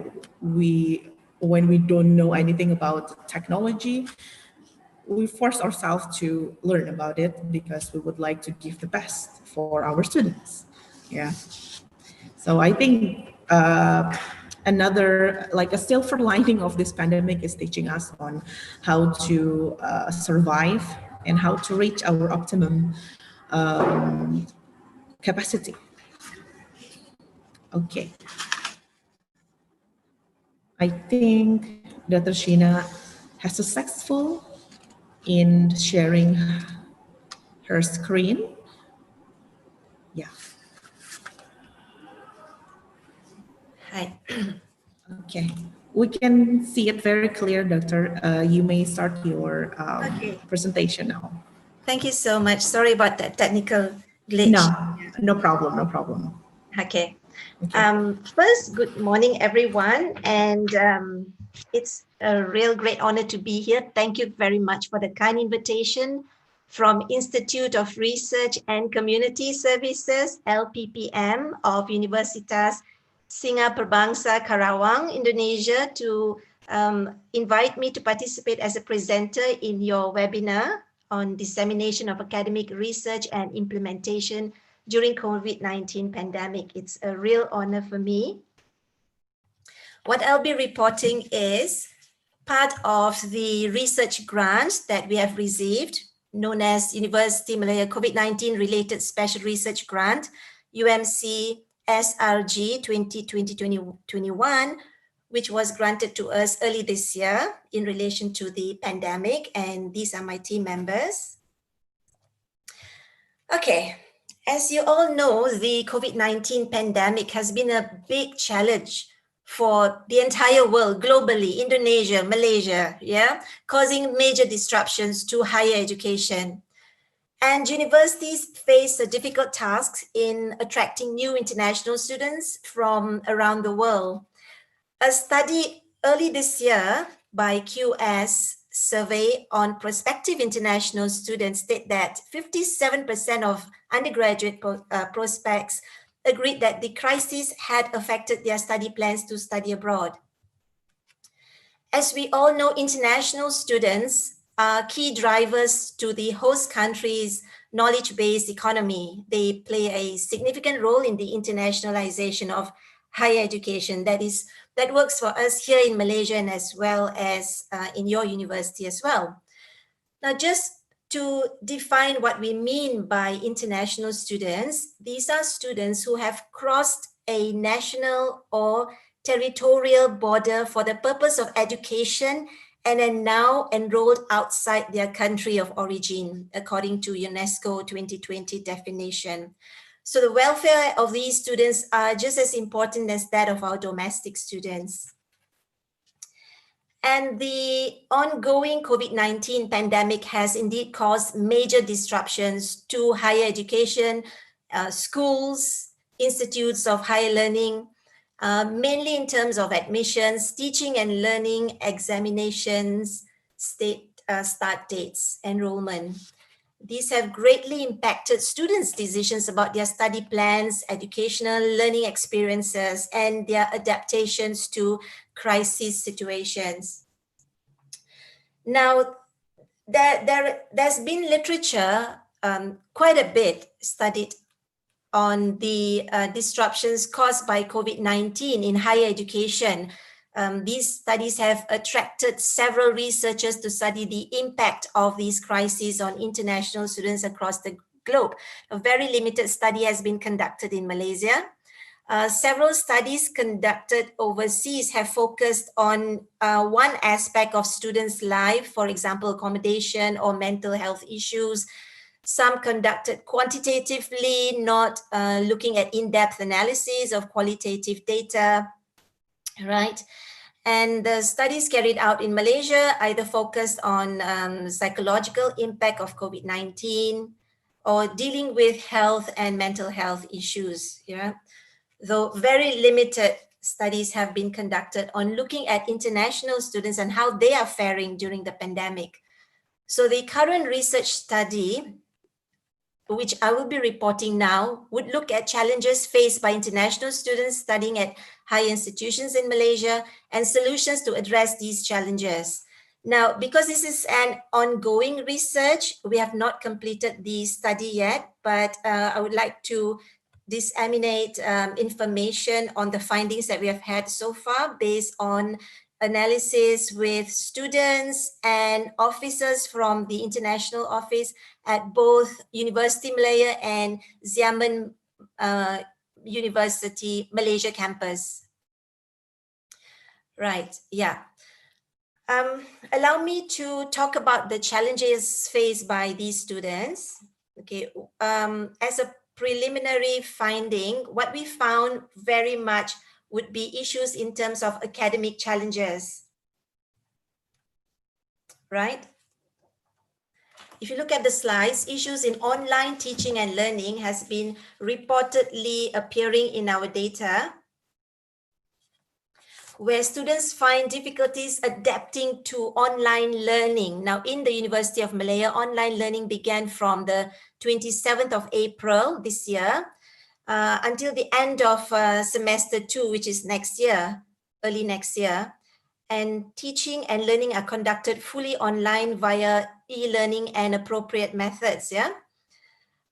So what has happened is students find difficulties adapting to online learning. Many of them have lack of digital competency with online platforms, using online platforms such as Zoom, Microsoft 365, Microsoft Teams. So these are some of the challenges that the students face. differences in time zones. International students who take their classes in their home countries, they have issues in time zones. Online assessments, students have problems with this, adapting to online assessments due to nature of questions and the platform.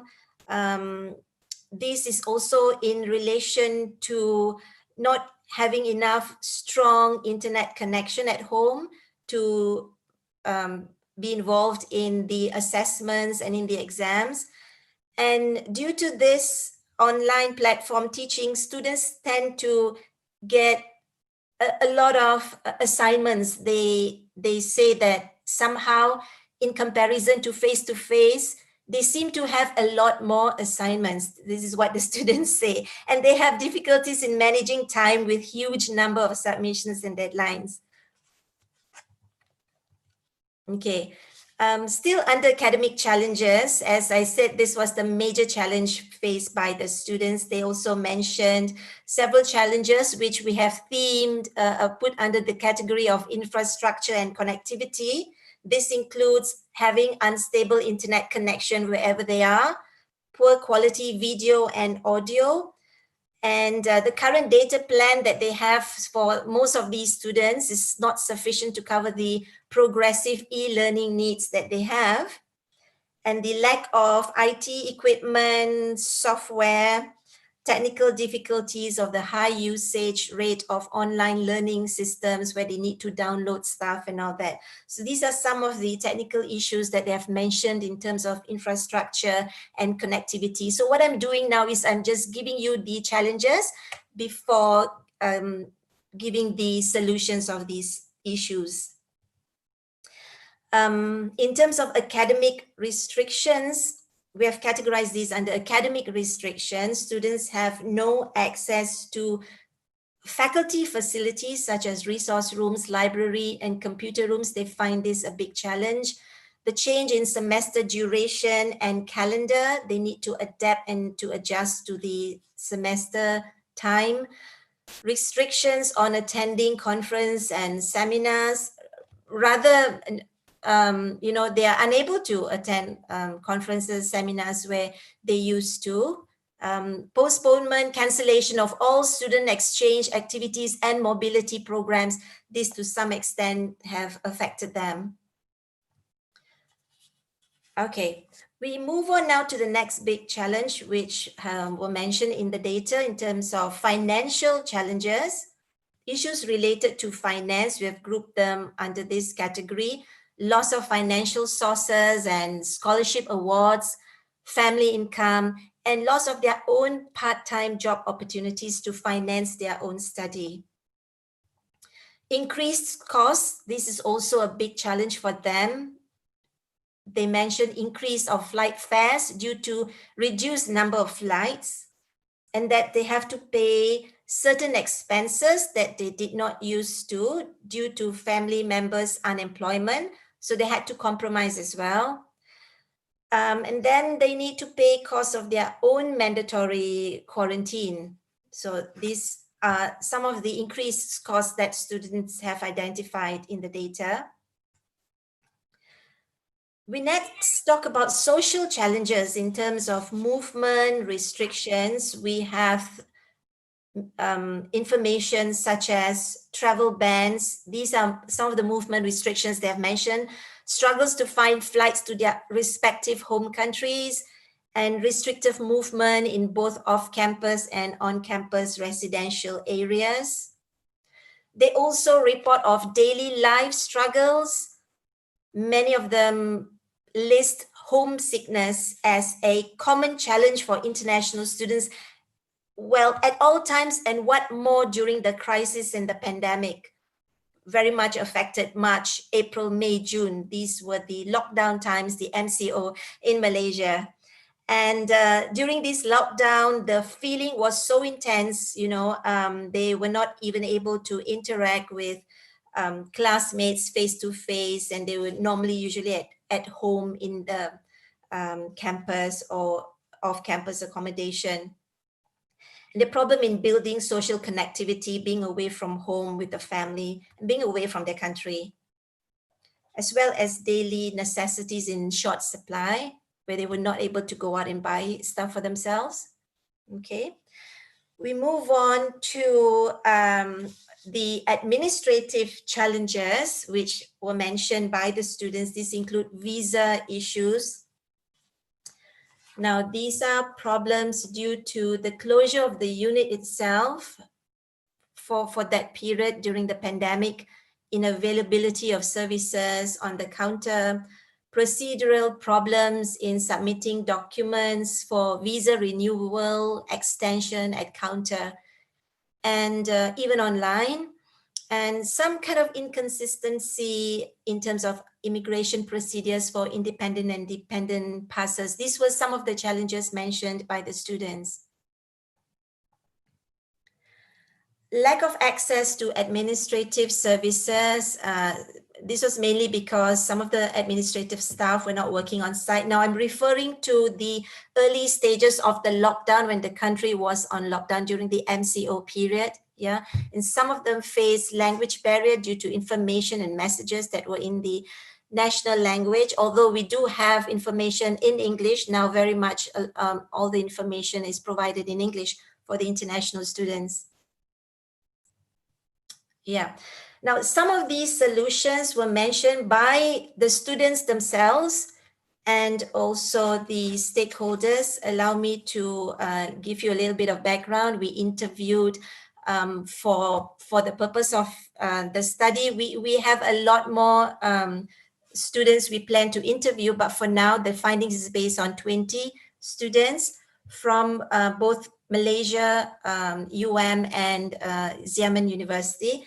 And we found that this problems and solutions were kind of similar in that sense.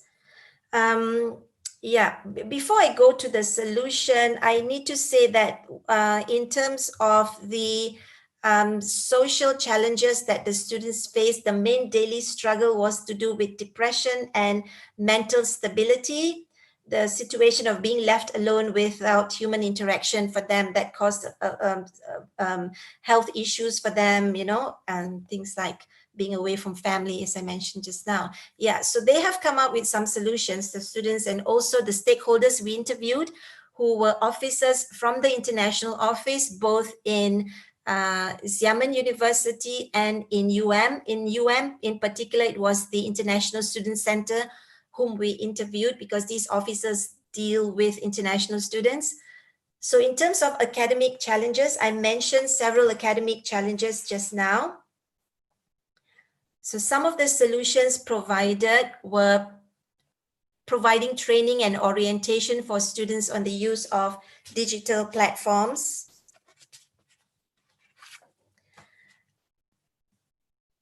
Use of pre-recorded lectures, asynchronous, for those students who have problems getting access to the internet and poor Wi-Fi connectivity.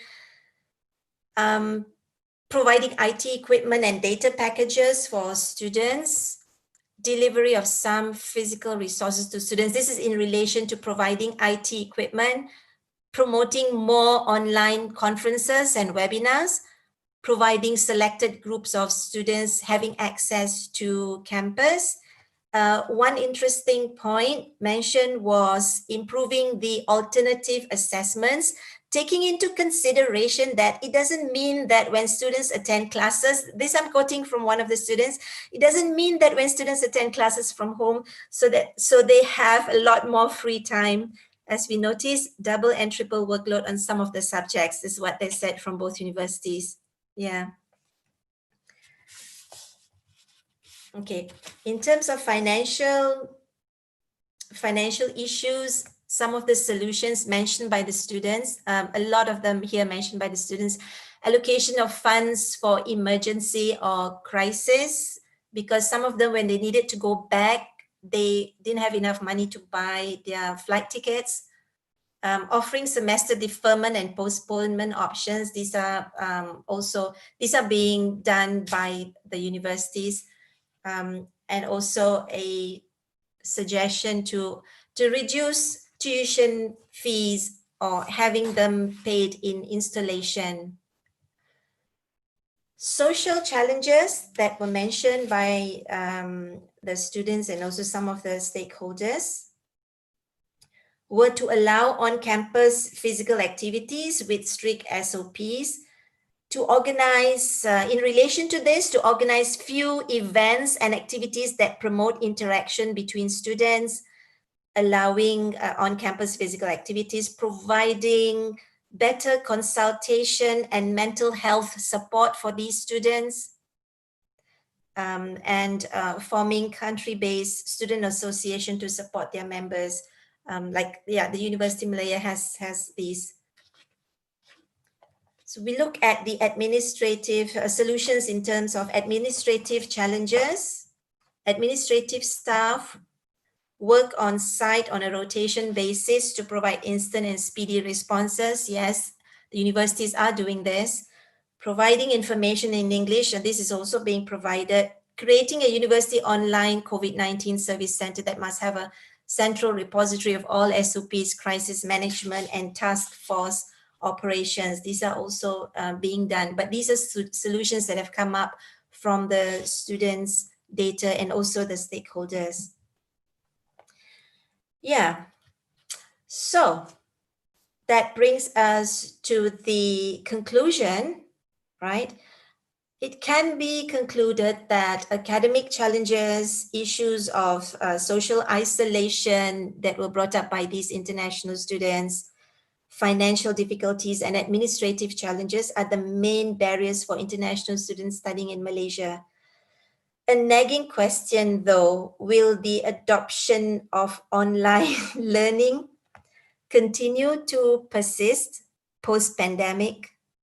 And how will such a shift impact the worldwide education market? How would this impact you? How would this impact us here in Malaysia? We acknowledge that the current study is a preliminary attempt to explore the challenges and solutions.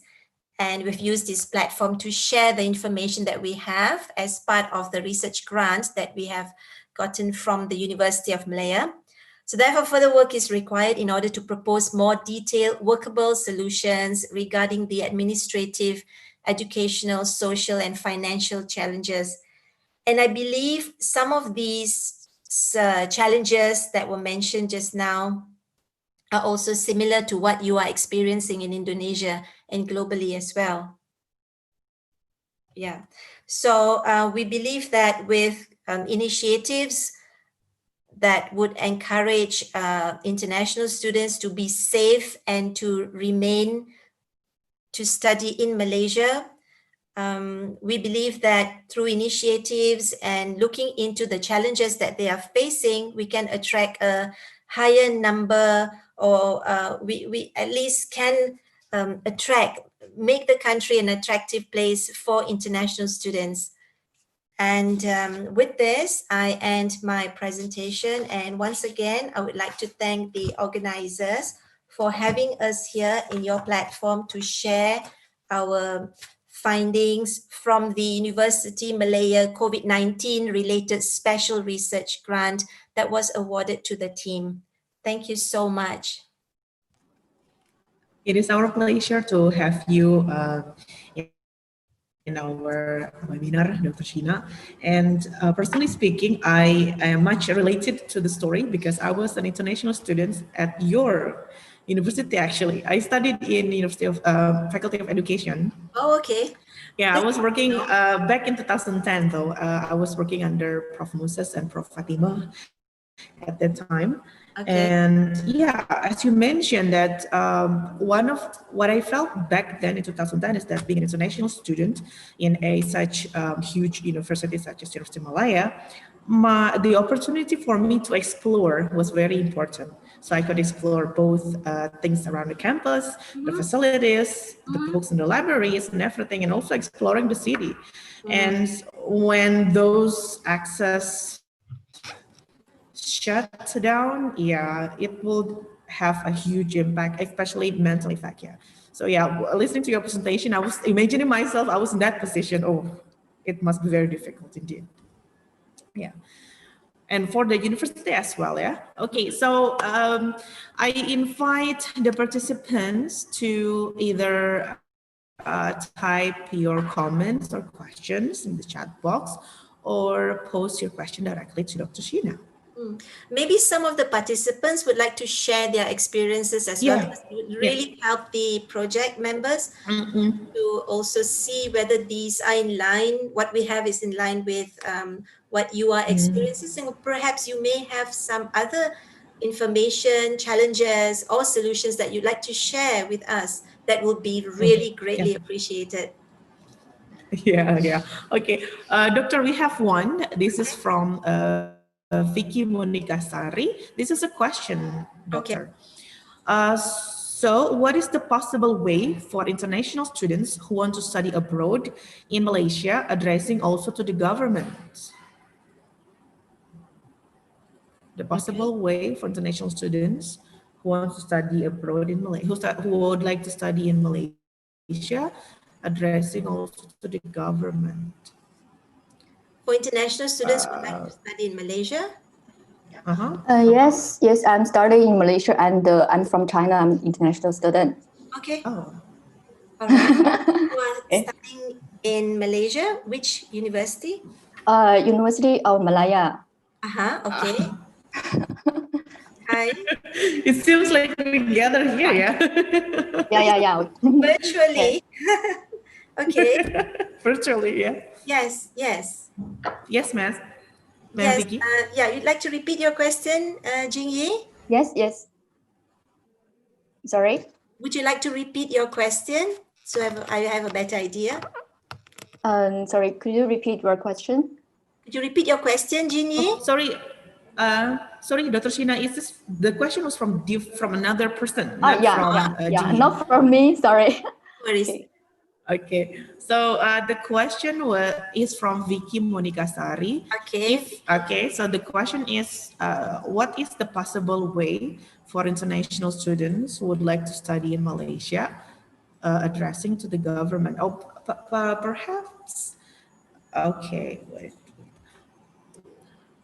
Possible way for international students who want to study abroad, addressing also to the government. Can address Vicky directly if she wants. Yeah. Let me this just for a second. Is this an Ibu Vicky? Are you here? Maybe she's a student, ma'am. You're a student. You're interested in study in Malaysia? Yeah. Okay. Okay. It depends when would you want to come in? Are you interested in undergraduate or postgraduate studies? It doesn't mean that we have closed borders. It doesn't mean that totally at all. Okay. You can still study in Malaysia. Yeah, but it depends what program are you interested in. And I believe that she's interested in postgraduate because application. Say again? Oh, okay. I believe that she is interested in postgraduate because she's one of my undergraduate students, pursuing postgraduate students, Dr. Sheena. Okay, yeah, we do take in international students, postgraduate. We have masters in linguistics, masters in English language studies. I'm talking about the Faculty of Languages and Linguistics, and postgraduate studies. Online application is available and you can apply. We do allow distance supervision as well for PhD, right? So that is not a problem in terms of studying in Malaysia. You don't have to be there physically, but we do accept online distant programs. Also, so the admission is still open, although we are not physically there in Malaysia, yeah, Dr. Sheena? Yes. Yeah, we can talk further after this. I'll give you more information and how you can apply the application forms, how you can get them, and yeah, we'll speak more about the programs and the structure of the program itself and the requirements. Very kind of you, Dr. Sheena. Thank you for the opportunity to pursue further on the information on the postgraduate studies. Encourage international students very much to come to the University of Malaya. Yeah. Okay.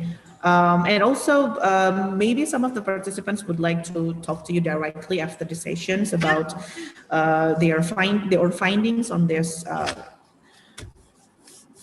on the same things that you are studying or researching. Right. Okay. Right. All right. So feel free to email me. You have my number. Right? Yeah. Oh, yeah. So the participants who would like to communicate with Dr. Sheena further may contact the committee of to discuss further about the research. Yeah. Okay. Feel free to get in touch. Yeah. Yeah. Okay. All right. So Dr. Sheena, thank you very much once again for your presentation. Hope to somewhat sometime meet you in person. Yeah, in different occasion perhaps. Okay. Wishing you a great health, Dr. Sheena. Thank you. Thank you so Okay. much, Prof. Ivy. Thank you to the Yeah. Institute of Research and Community Services, LPPM of Universitas Singaperbangsa Karawang, for giving us, me and my team members, the opportunity to share the research findings from our COVID research grant. Thank you so much. Thank you. It's our pleasure actually to have you. Okay. Bye. Thank you. Bye, doctor. Bye. A presentation by Dr. Sheena Kaur. Thank you so much, Doctor. Now we are going to the next presentation by Ms. Lee Ching Yi from University Malaya with the title of presentation, The Impact of COVID-19 on Tourism in Malaysia, Insights from Domestic Tourists, Behavioral Intentions. To Mrs. Evi Kalina and Ms. Lee Ching Yi, please take your time. Yes, thank you. And I'm going to share my screen. Okay. Ms. Lee Jingyi, while you are preparing for your presentation, allow me to read your short bio. Yeah. Okay. So Lee Jingyi earned her Bachelor of Hospitality Management with honors from Berjaya University College, Malaysia, while her International Master in ASEAN Studies is from University of Malaya, and she's currently affiliated with the Asia Europe Institute, University of Malaya.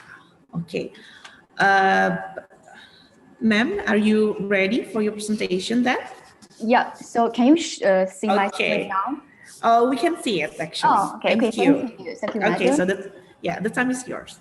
Yeah, okay. So good morning to you all, and selamat pagi. I'm Li Jingyi. I'm from China. Now I'm a PhD candidate studied at the So on behalf of the Prof. Midaga's research project, I'm going to present the project, the preliminary, the findings of our project.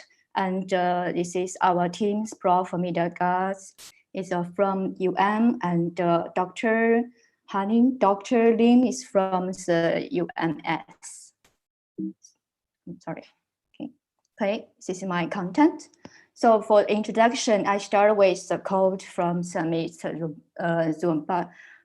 Around the world, in countries at all developed levels, many millions of jobs and businesses are dependent on strong and thriving tourism sector.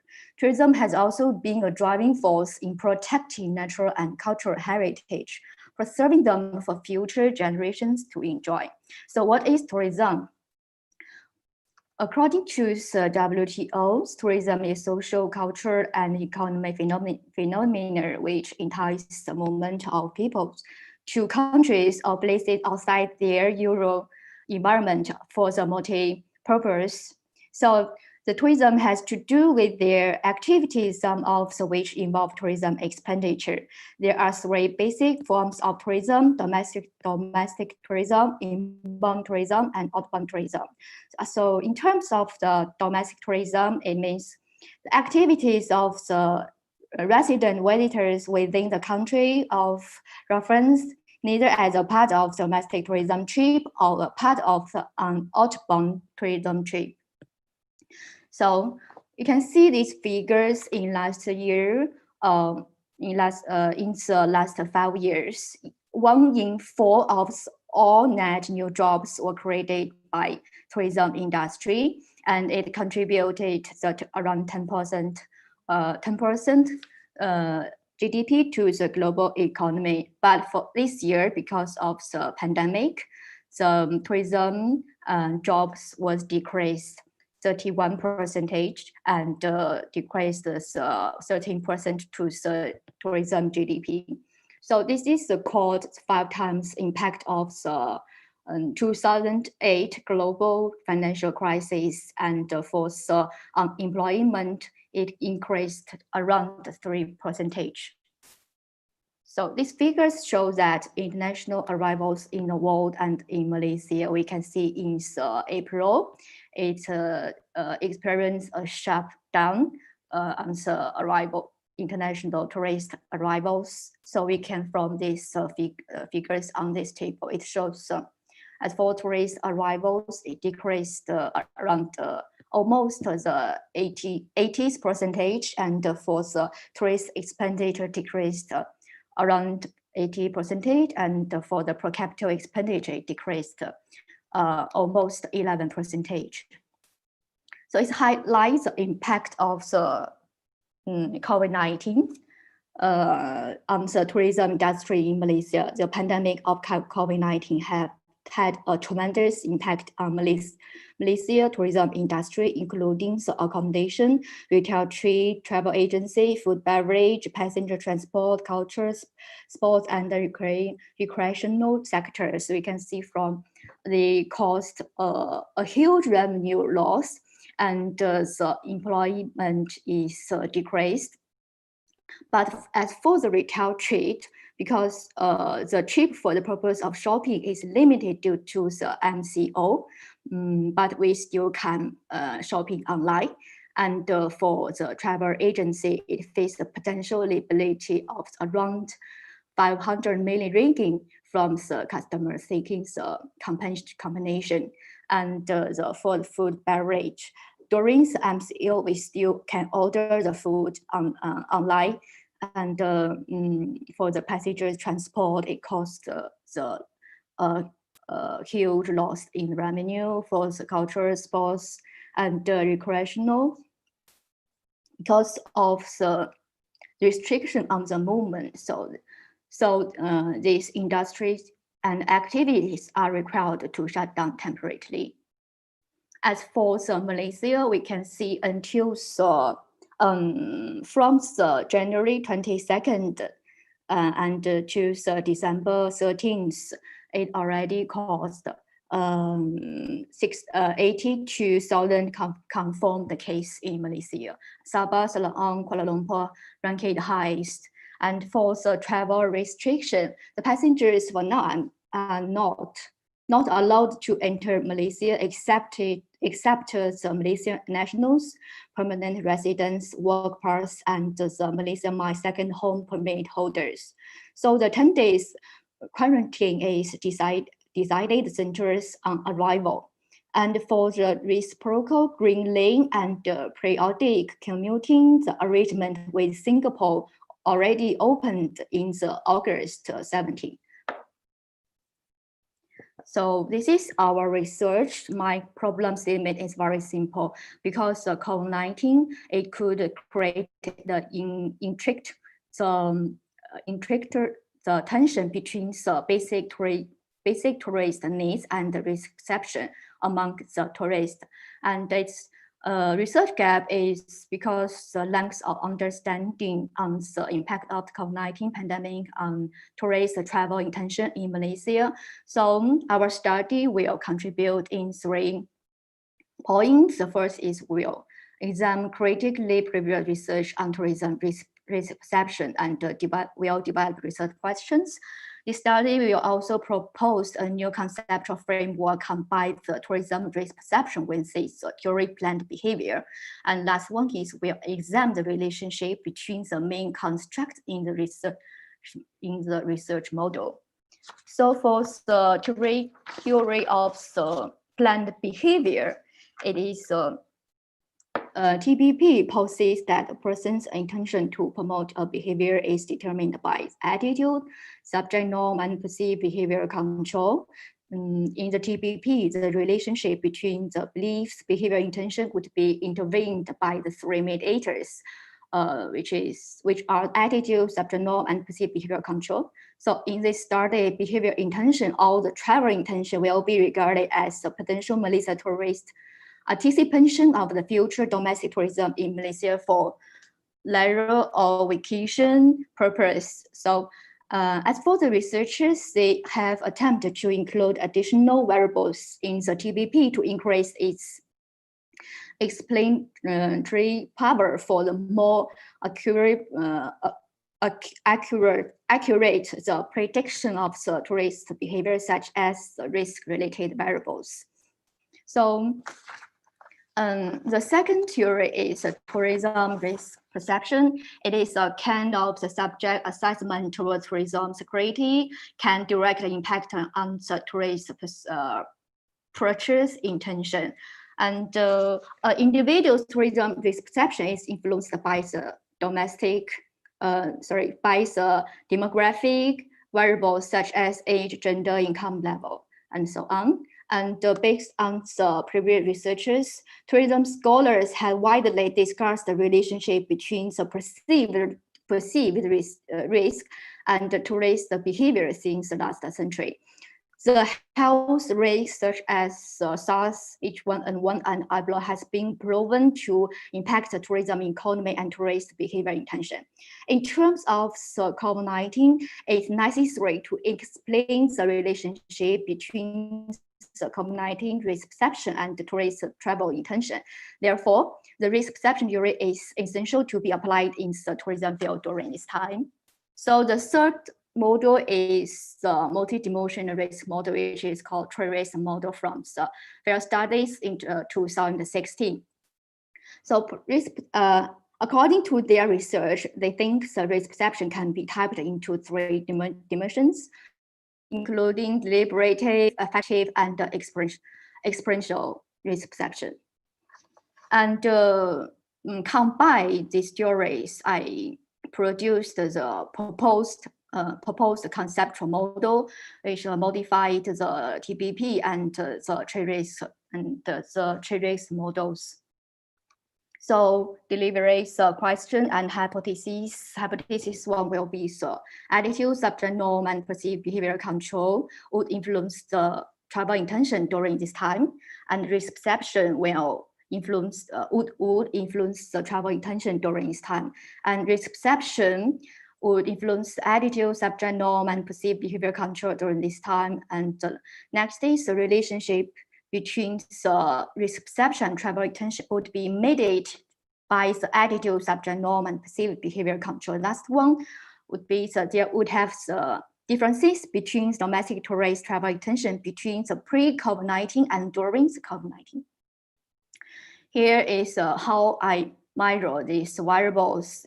All these items is from the Web of Science articles. I have the 37. So I have the 37 variables, and for the research approach, I applied the cross-sectional quantity method, and a self-administrated survey was applied to collect the data. So for the selecting respondents, they must be 18 years and above Malaysia, and they should have the basic knowledge about COVID-19. Here is the example. And I use IBM SPS 26 to analyze the data. This picture shows an example of my question is ask them their intention to the domestic travel before the COVID-19 and after the COVID-19. So we set a point, it is before the February and after the February, which means after MCO. Here is the pilot study. At the first stage, we did a small pilot study, collected 51 respondents. So the data is demographic emissions, and to compare their attitude, subject norm, perceived behavior control, and intentions before COVID-19 and during COVID-19. It showed that there is significant difference in the attitude, subject norm, perceived behavior control, and intention between the pre and during.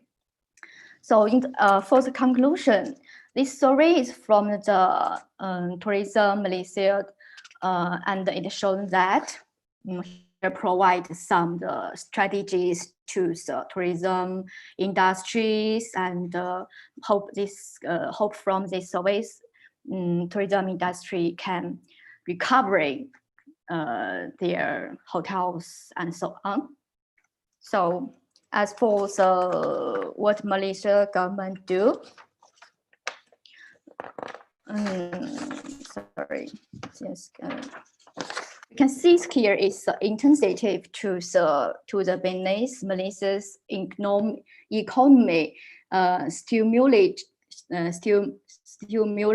package. The Malaysia government has unveiled a stimulus package to provide some respect for the stakeholders who are affected by the outbreak, especially for those in the tourism industry.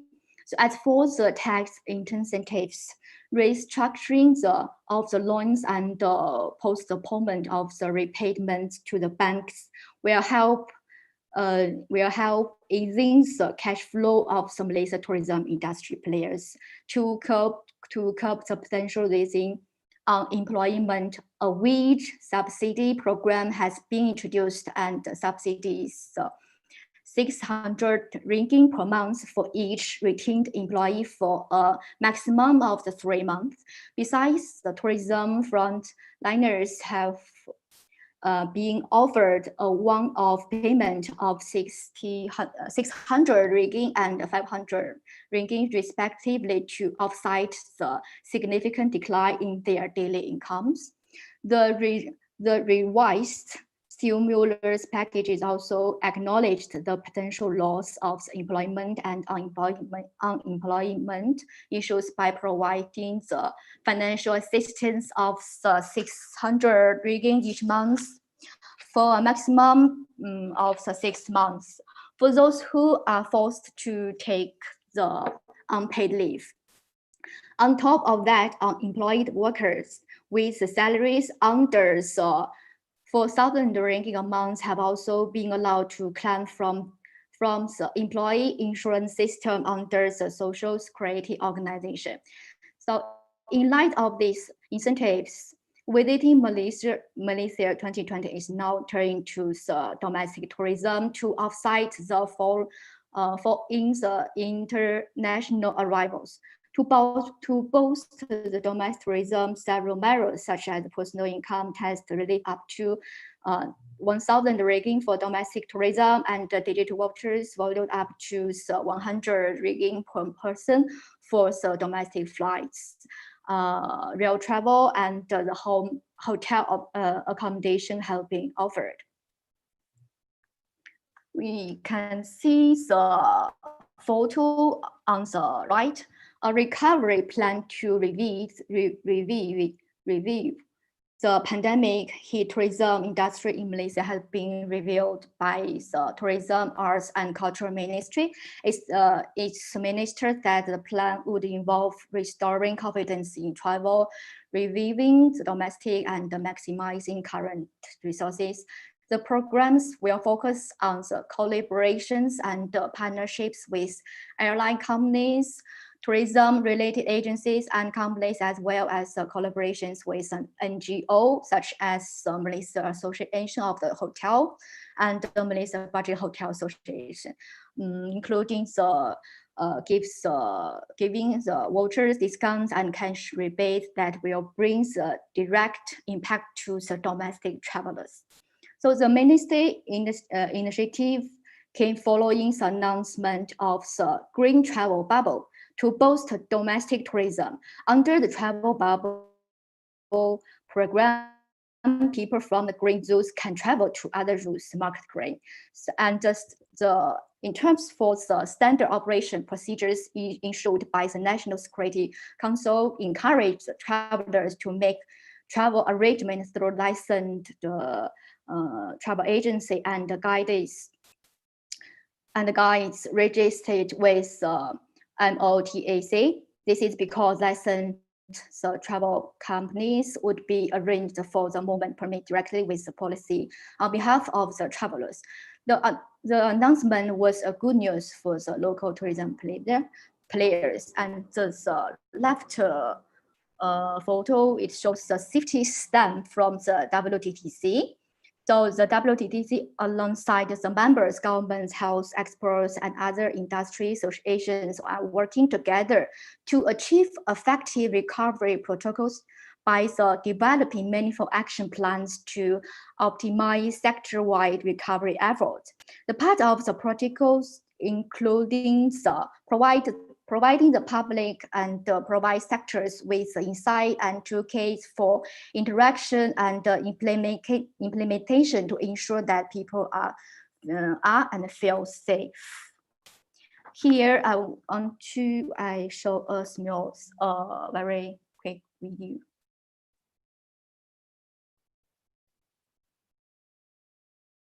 Sorry.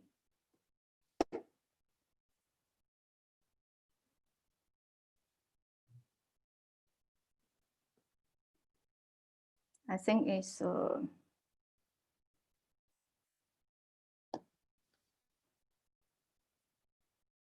okay, technical issue. Okay, so I conclude this video. The point is this video provides liquidity and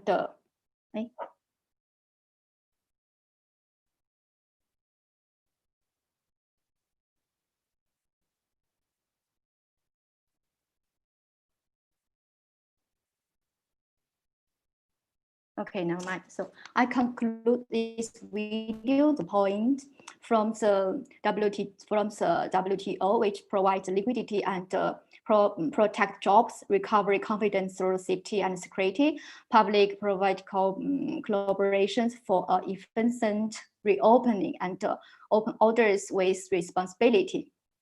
And last one is innovation and sustainability as the new normal. So in this video, Mr.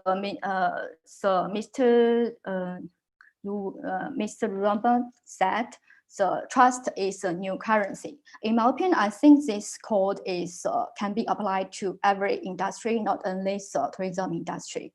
So standing still is not an option. Tourism will restart and grow back better for people and the planet. This is all my presentation, and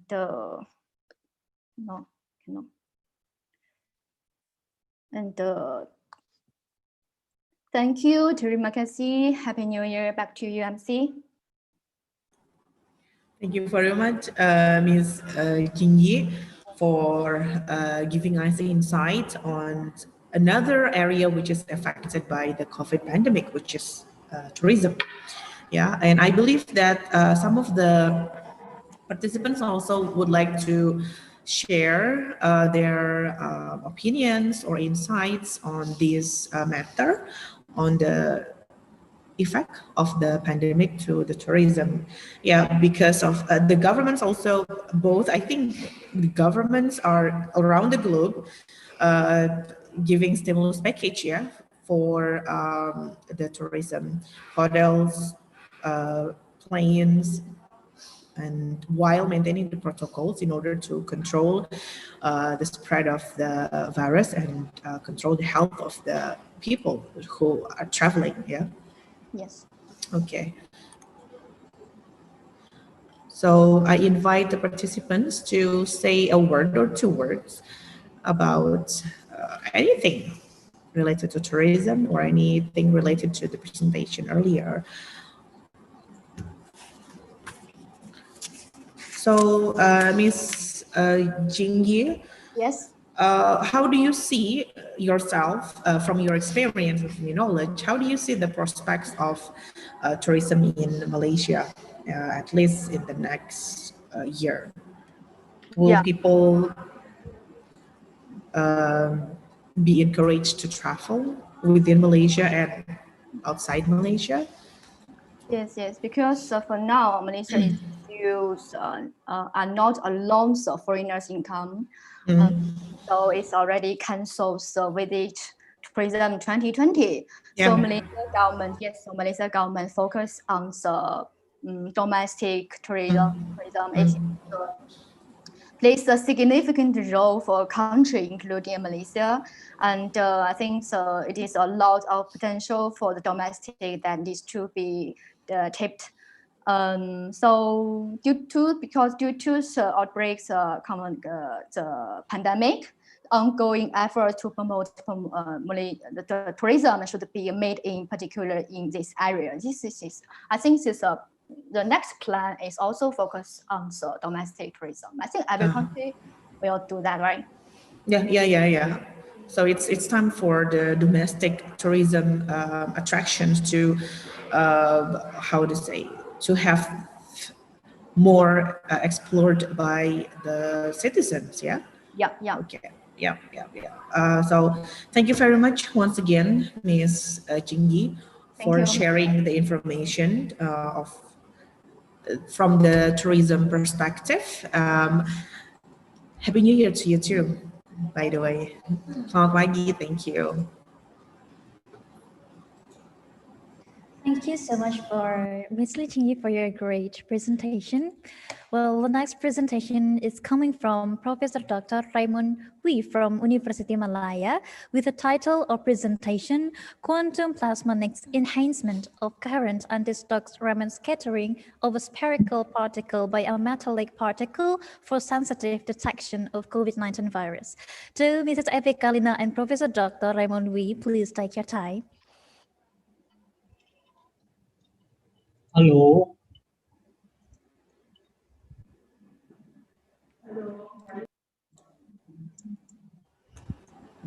Hello, morning, Prof.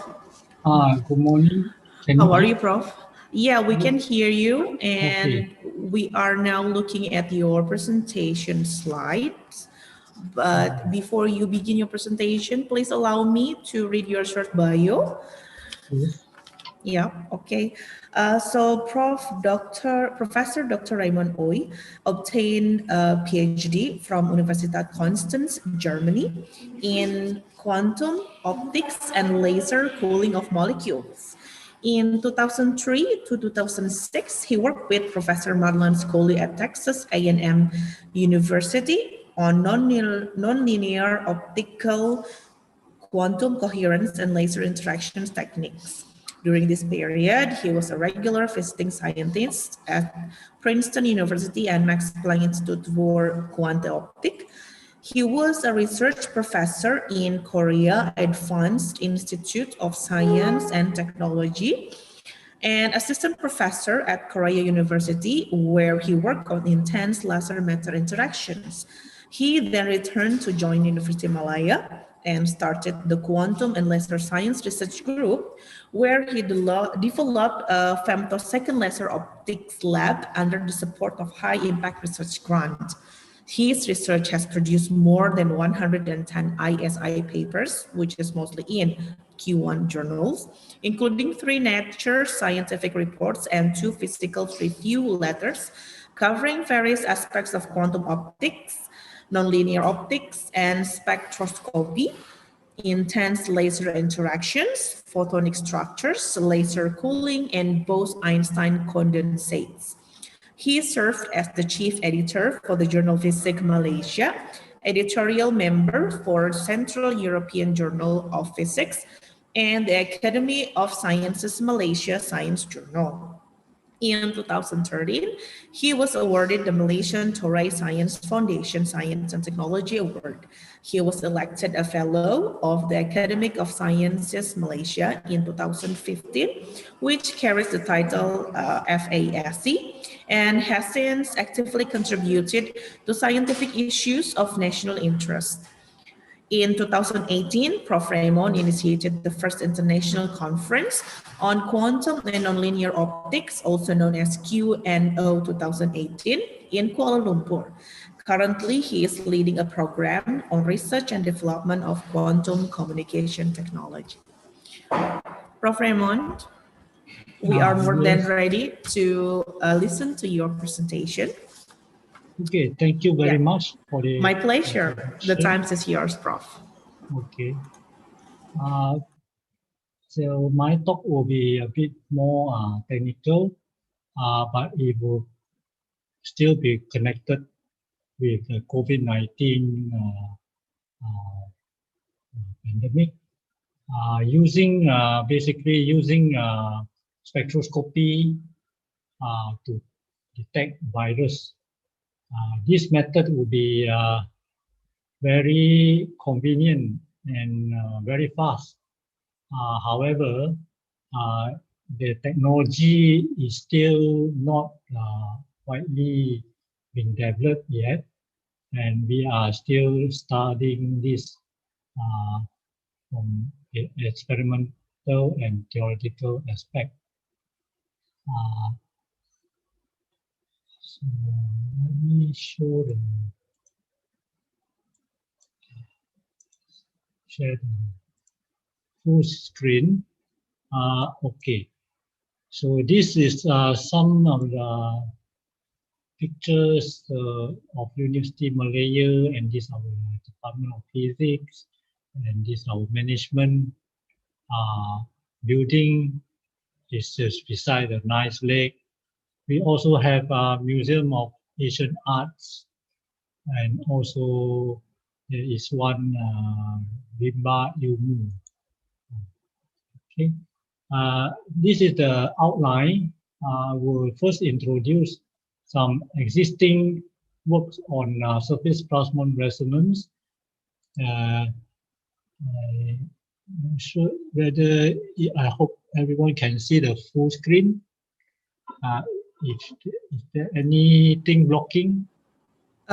We can see your slides fully, except some of the parts on the lower left-hand side, but it's not actually distract. No, it's not. It doesn't block anything. We can now see. Is it okay now? Still, yeah, definitely. Now it's okay. Okay. Right. So then I will talk about plasmonic effects in atom interaction with metallic particle, and then extend to finite size particles. With the finite size will have an important role on enhancement of the coherent anti-Stokes Raman scattering. So this is the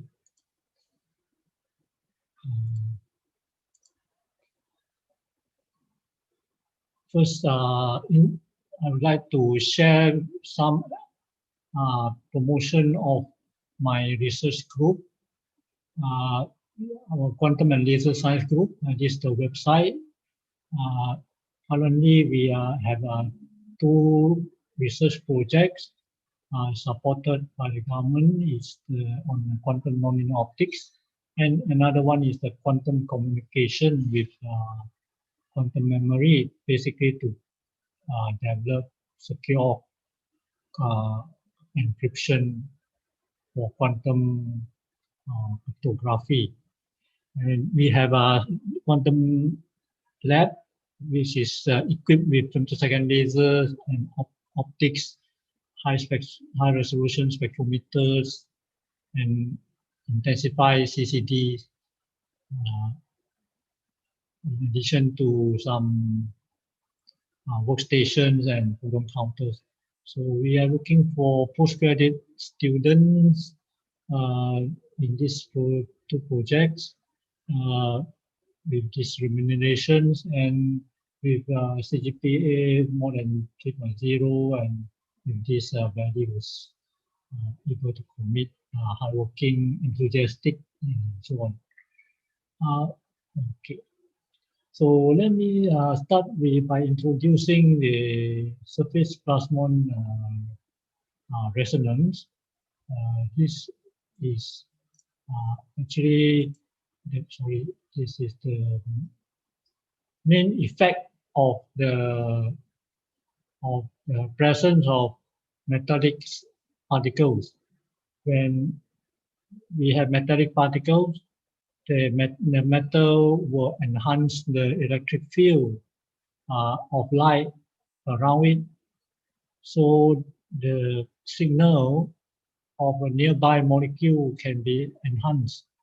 And depending on the size and geometry of the particle, the resonance frequency can go from blue color to red color. So this is called surface enhanced plasmon resonance. Okay. The formula is basically based on polarizability and the diffractive index of the material we are studying, and the background material, which is metallic dielectric function is the epsilon m, and the this is the background. So if this denominator is close to zero, then the polarizability will become very large. It will give very large signal. So this can only happen when we have a metallic material. In the case of metal, the dielectric function can become negative. If this becomes negative, then this condition can be satisfied. And plasmonic effect now is an really of intense research in use in biosensing, biological markers, and also to produce ornaments in glass. As you can see in many ancient buildings, architectures, we can notice very nice, colorful window panes, and these windows are actually glasses embedded with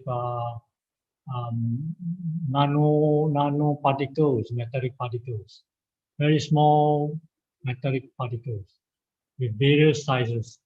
So the ancient people have already known how to engineer these glasses using nanotechnology. And now we are trying to employ this technique to sense molecules, to detect molecules, which is composed of more complicated, very complicated atoms, group of atoms. So it is not possible to do ab initio computation to understand the characteristics. So one way we can study is by using this spectroscopy, high resolution and powerful spectroscopy. Recently, in view of the COVID pandemic, there have been a lot of papers coming up trying to find ways to detect the virus. This is the publication in PNAS of the world pioneers in laser spectroscopy, and they are using TERS, the transmission electron microscope tips, to enhance the signal of a sample with the hope to detect virus in real time. Okay? So in real time means it will take within minutes to get the signal without having to wait for several days. The spectrum of different viruses can be identified and distinguished using this very powerful method. You can see here example of the previous H1N1 virus and also the B. Kosaki virus. There are certain characteristics that can be distinguished between different viruses. Okay, so that shows how powerful is this Raman technique. However, the signal is extremely weak.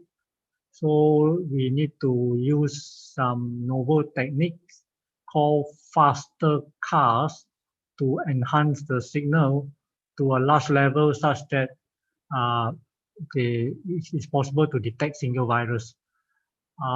So my research so far have been focusing on the theoretical understanding. We build models based on quantum theory to simulate the spectrum and to understand the qualitative features of this nonlinear spectroscopy. We have done simulation from the simple, start with the simple one with a point single quantum system interacting with metallic particles, like the laser and the laser fields. And then we have extended this to 3 dimensions, where the polarization becomes important. And then we also consider the case where the different scheme where you have you can generate 2 kinds of photons that have quantum properties, which means they have a correlation, quantum correlation in this single quantum system nearby metallic particle. And then we have studied the effect of mesoscopic particle, which is from combining many molecules into a spherical particle. So it is called a mesoscopic particle. We studied how this size will affect the mesoscopicity, will affect the spectrum of the quantum system. So now we just briefly review some result of the previous work. That when the 2 particles, this is the metallic particles, and this is just say one single atom or simple molecule, characterized by the modeling this with by a 3-level atomic system, 3-level system. We have a laser, and then we have this light, which is probe. So we want to study the spectrum of this probe. We can see that the spectrum of this probe will change from the tower peaks. When this green laser is strong, we have 2 peaks. Normally we have 1 peak due to absorption, but when it is strong and resonant, we have 2 peaks. But the 2 peaks will be shifted as the interparticle distance is reduced. Interparticle distance between this and this is reduced, then the 2 peaks will be shifted. And the way it's shifted, it depends on the phase of the direction of the angle of incidence of the probe field. Okay. So from the simple system, we extend to mesoscopic, which means now we have finite size micro. It can go from nanometer scale to micrometer scale for the metallic particle and the quantum particle. So the quantum particle we can model as a few level system and also a molecular system. We will start with the simple 3 or 4 level system, and then we will incorporate the molecular potential to model the molecules. Virtually complex molecule is possible. To study the emission, we need to use the scattering formula that we have presented in this paper. Basically, what is happening is, if you want to find the signal at this point, as due to the collection of emission from all the points in the quantum system, all the particles in the quantum system will give a signal to the point here. Okay, so and then we write electric field, the local electric field at the MP. This is the local electric field here. And then if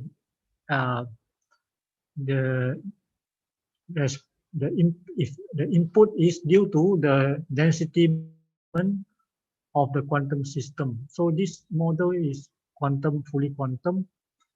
These are all the scattering factors. We take into account the phase of each particle from quantum system.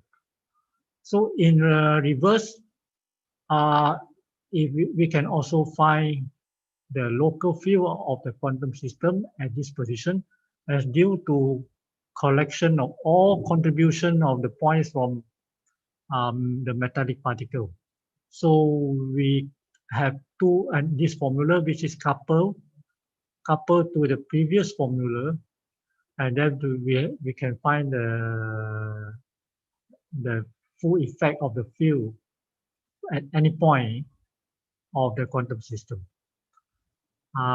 From there, we can calculate the scattered field from the quantum system. So the collective effect is that we have the double integral. So it shows that we have a spatial non-locality effect. So this problem is become highly non-local and also non-linear. Okay, and we can solve this after putting in the expression of the density metric elements. Rho AC is the coherence between the two levels A and C. Rho BC is the coherence between the level B and C. The rest are the complex. This gamma is the complex decay. This is the Rabi frequency of the control laser field. Also, you have the pump and the Stokes field. I should explain that the scheme. We go back to the scheme. We have a 3-level or 4-level scheme. This is the pump. This is the Stokes, and this is the control field. It's a 4-wave mixing nonlinear process. 3 lasers combine to produce a signal called Carr's field. Okay, so we want to generate the blue field as strong as possible. This carries the information about the virus or the molecule inside the chemical inside the microparticle. So we can model the virus as a spherical, the COVID-19 virus as this microparticle. Okay, close between micro and nano scale.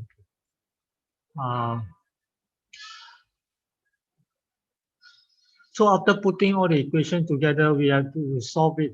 We have devised a method. I will skip all this mathematics.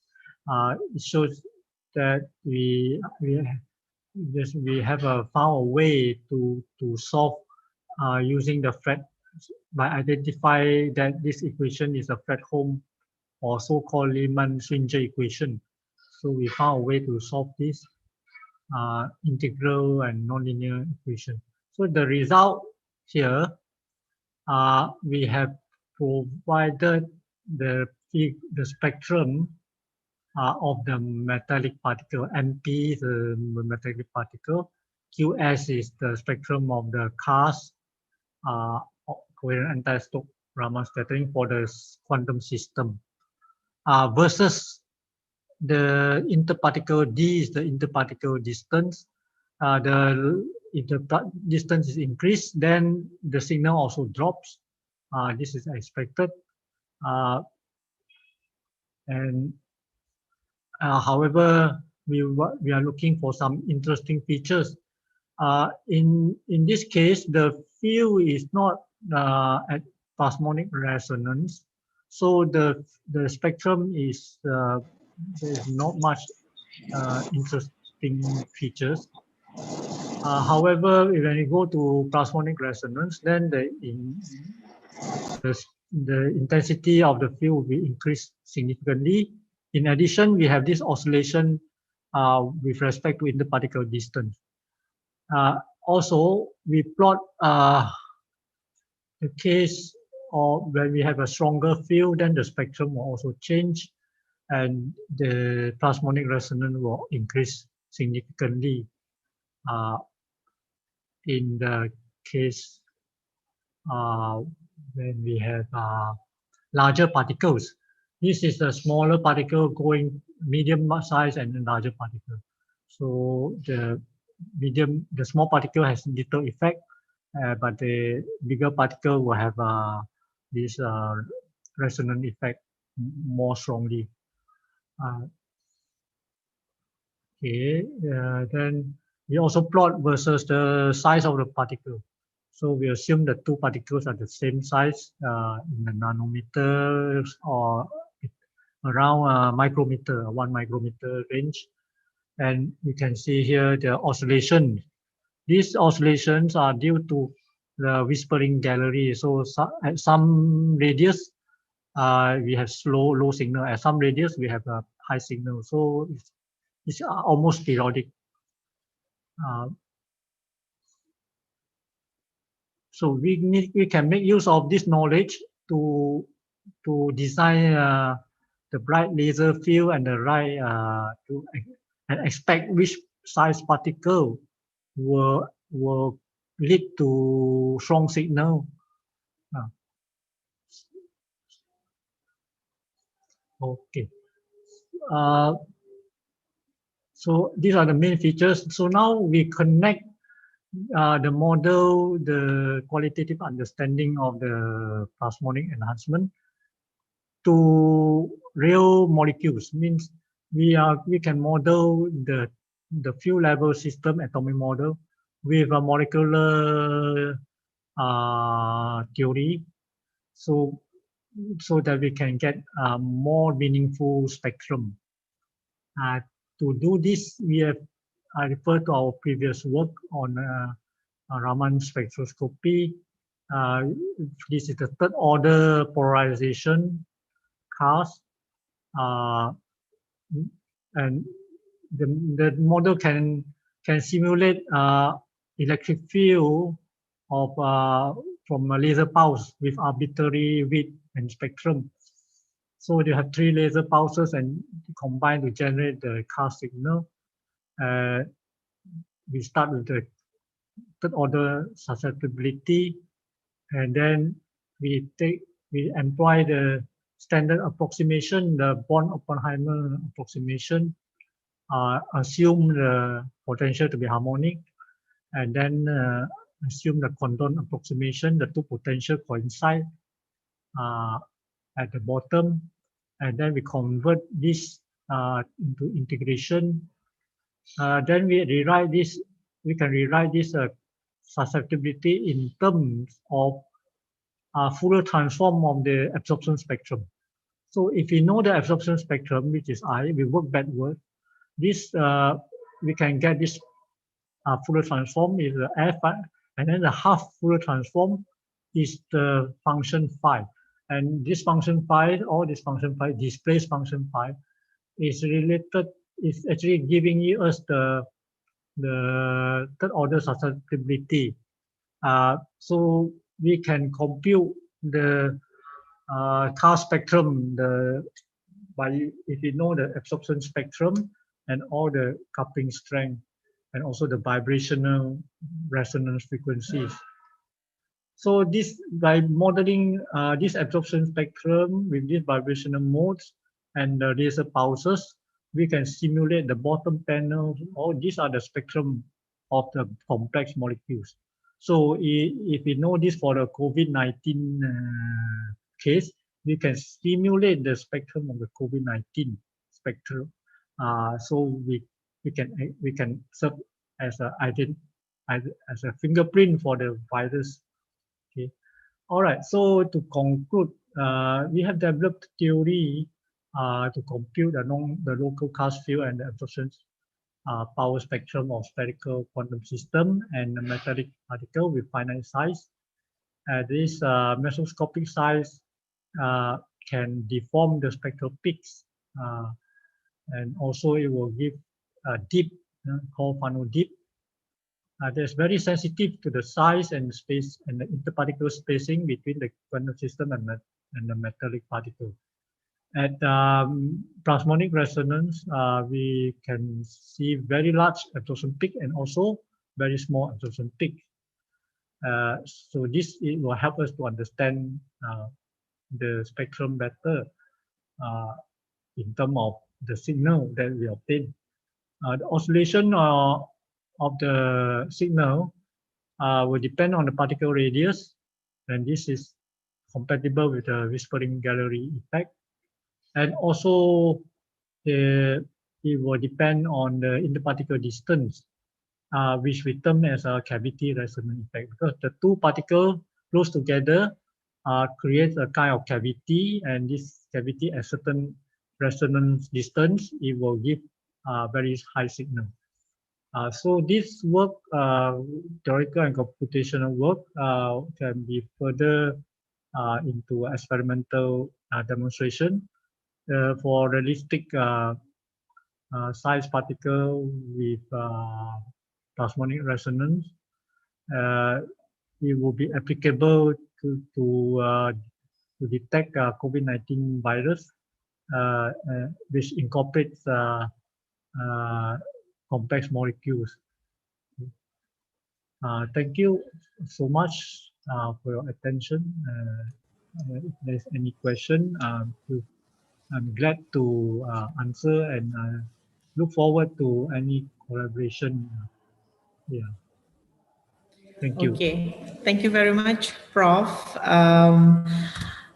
Thank you. Personally speaking, as a person who is not studying science in depth, I pretty much can comprehend what this method could do, yeah, especially in detecting the COVID-19 virus, yeah, Prof. I invite the participants to post any questions or even comments, or maybe proposal to join the research group, yeah, to Prof. Raymond.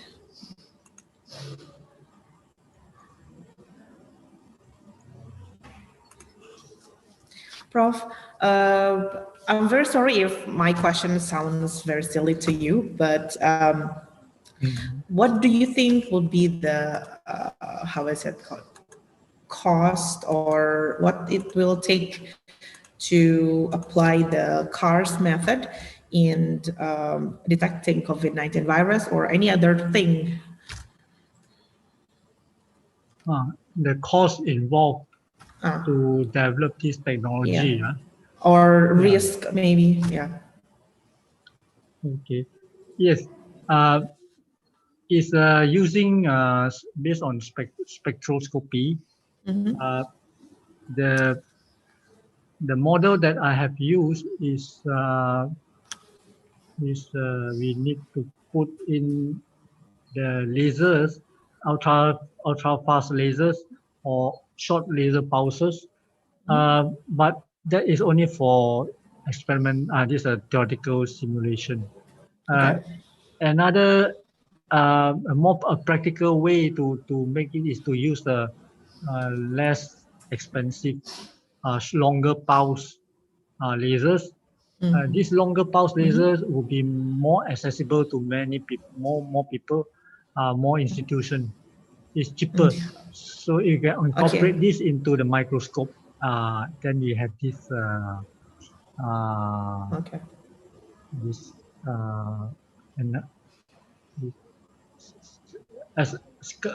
surface enhanced Raman scattering. Okay, so this is more practical. But how about the accuracy? Will it near same or no difference at all? The accuracy to distinguish. This is one of the major challenges because many viruses they have a very complicated spectrum. Then the peaks they have similar characteristic peaks. So we have to look at the what are the fingerprints that distinguish two viruses. So if we have in that way, it will it is with the using the AI technology, it will facilitate the goal of distinguishing these these viruses. Okay. All right, all right. So, Prof, in Unsika, we've got Faculty of Engineering. I believe that some of my colleagues would perhaps be interested in your research group and joining your research group. And I would like to, the committee would spread the information on the work that you have been doing and you are doing and you will be doing in the future. So please expect some of the proposals maybe coming from our universities and another universities who are participating in this webinar, Prof. Yes, wonderful. Yes, I look forward to get some email or contact from your university and also some other university and researchers who are interested to collaborate and discuss further. Okay. We come up with some fruitful collaboration. Yes. Yeah. Looking forward for that collaboration, Prof. Raymond. And thank you very much once again for your insightful presentation. Good morning. Thank you very much. Thank you. Dr. Evie, and thank you very much, Unsika, for organizing this event and giving me the opportunity to share my work. Thank you so the much. pleasure is ours, actually, Prof. Thank you. Thank you, Ms. Chadia, for the corresponding. Okay. Thank you, Prof. Thank you so much to Professor Raymond for the great information through your presentation. Today, all participants go into the last presentation of the first session will be delivered by Ms. Farida Gamar from Electronic Engineering Polytechnic Institute of Surabaya with the title of presentation, Application of Airline Adaptive Control for Helicopter Vibrations. To Mrs. Evi Kalina and Ms. Farida Gamar, please take Okay, Assalamualaikum, Bu Farida Gamar. Waalaikumsalam. How are you? I'm good. Good, yeah. I'm so nervous. What time is it in Surabaya? 11:30. 11:30, yeah. We're still in the time zone, by the way. Okay. So, Yes. allow me to introduce you to the participants by reading your short bio while you prepare for your presentation slides. Okay, so Farida Gamar earned her diploma, a bachelor degree and master degree in electrical engineering from Institut Teknologi 10 November, Surabaya, Indonesia. And she is a lecturer in Department of Mechatronics, Electronic Engineering Polytechnic Institute of Surabaya. Okay, ma'am Farida, I believe you have ready with your presentation slides. So the time is yours.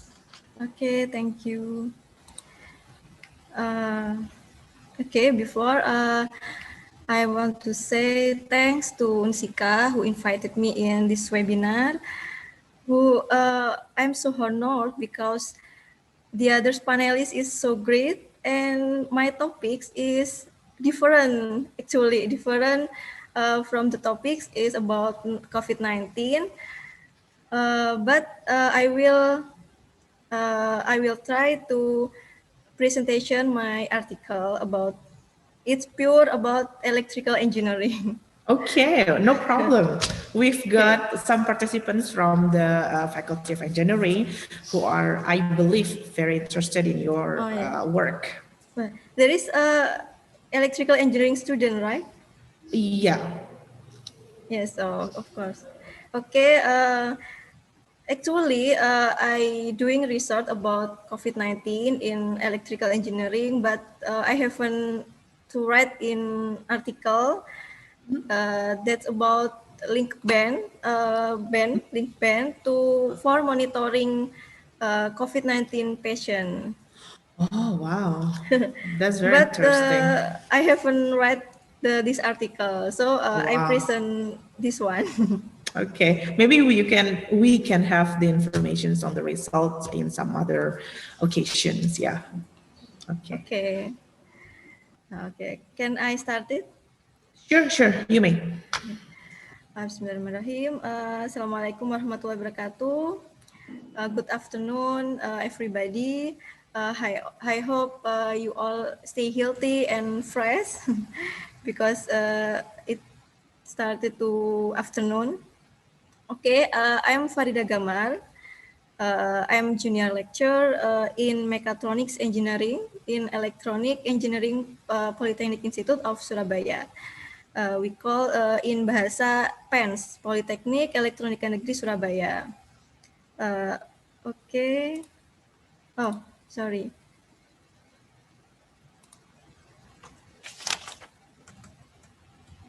I will presentation about my article. The title is Application of L1 Adaptive Control for Helicopter Vibration. This is my team. This two is my supervisor in ITS, Institut Teknologi 10 November. This one is Professor Ahmad JCD, one of the robot expert in Indonesia, and this Mr. Insinyur Rusdianto, and also this is me, Farida Gamar from PENS.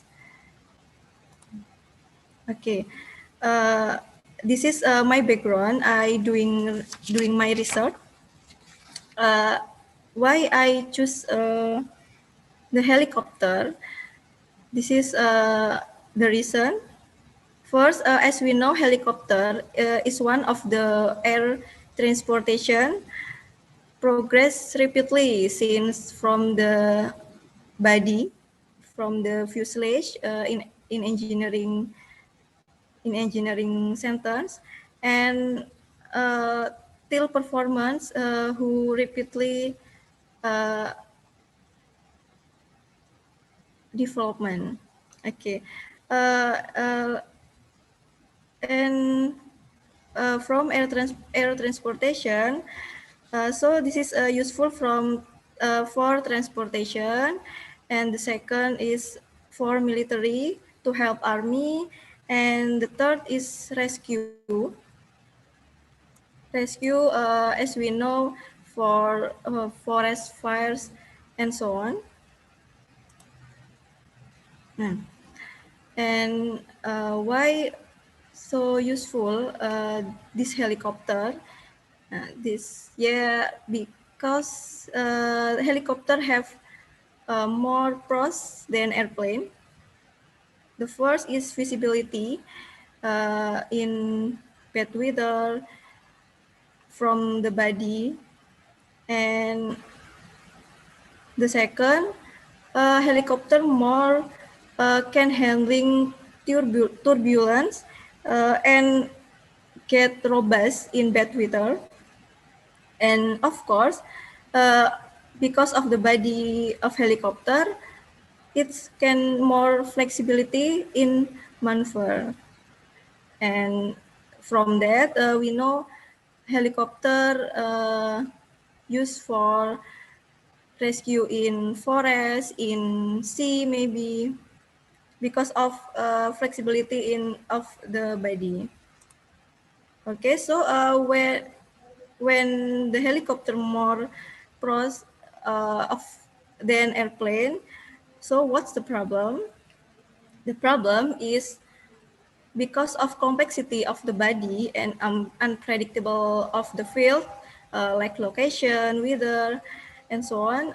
So helicopter so non-linear. It's effect in modeling of mathematics.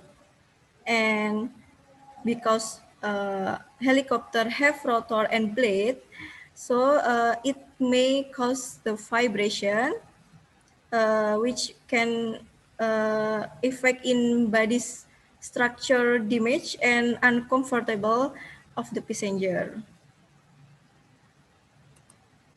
So from that problem, the general solution is we install suspension.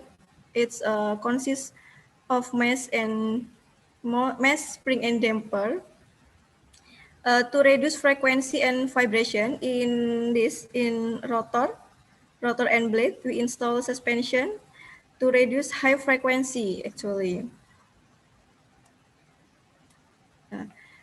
This this suspension have three kind. There is passive suspension, active suspension, and the last is semi-active suspension. Okay, and semi-active suspension is chosen in my research because it's satisfy of NASA requirement of reduce vibration. And so next what I doing after I chosen this suspension, there is a control. After I chosen this one, semi-active suspension, so then I design the control. Okay, this is my design of suspension system. This is a 3 DOF, degree of freedom. There is consists of the in here there is rotor and this long is blade and this is suspension system, spring and damper, and this is fuselage, the body of helicopter.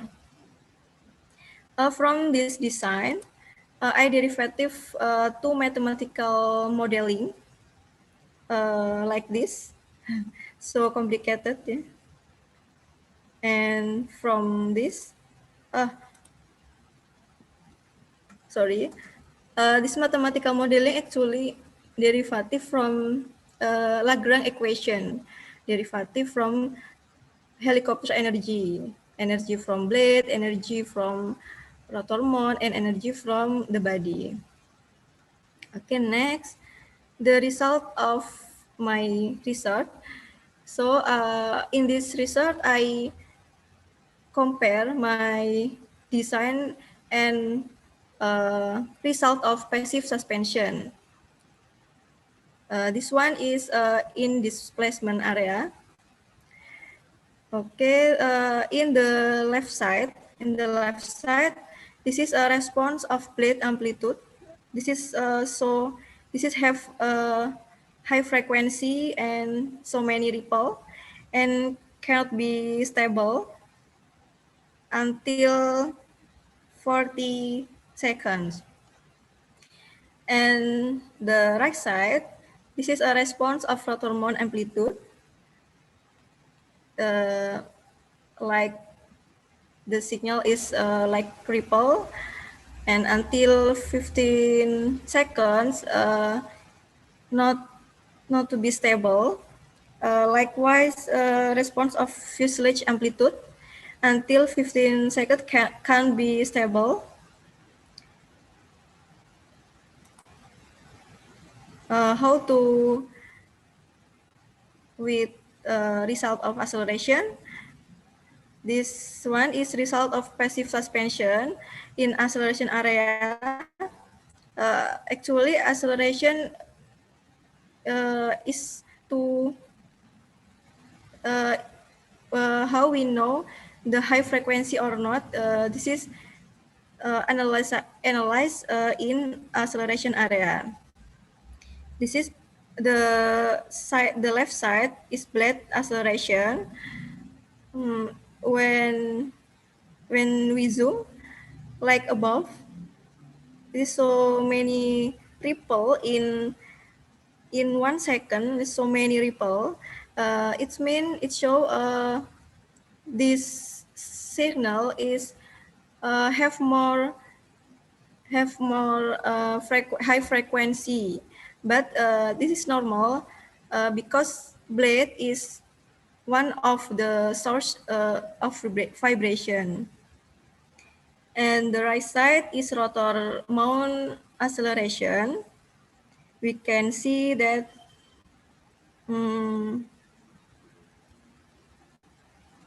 It's in same with blade. In 1 second, it have more ripple, like picture above. And this one in below is fuselage acceleration. Actually, the signal can be stable in until 15 seconds. But we compare with my design of control. Yeah, result of L1 adaptive control, which I use to control the suspension. This is in displacement area.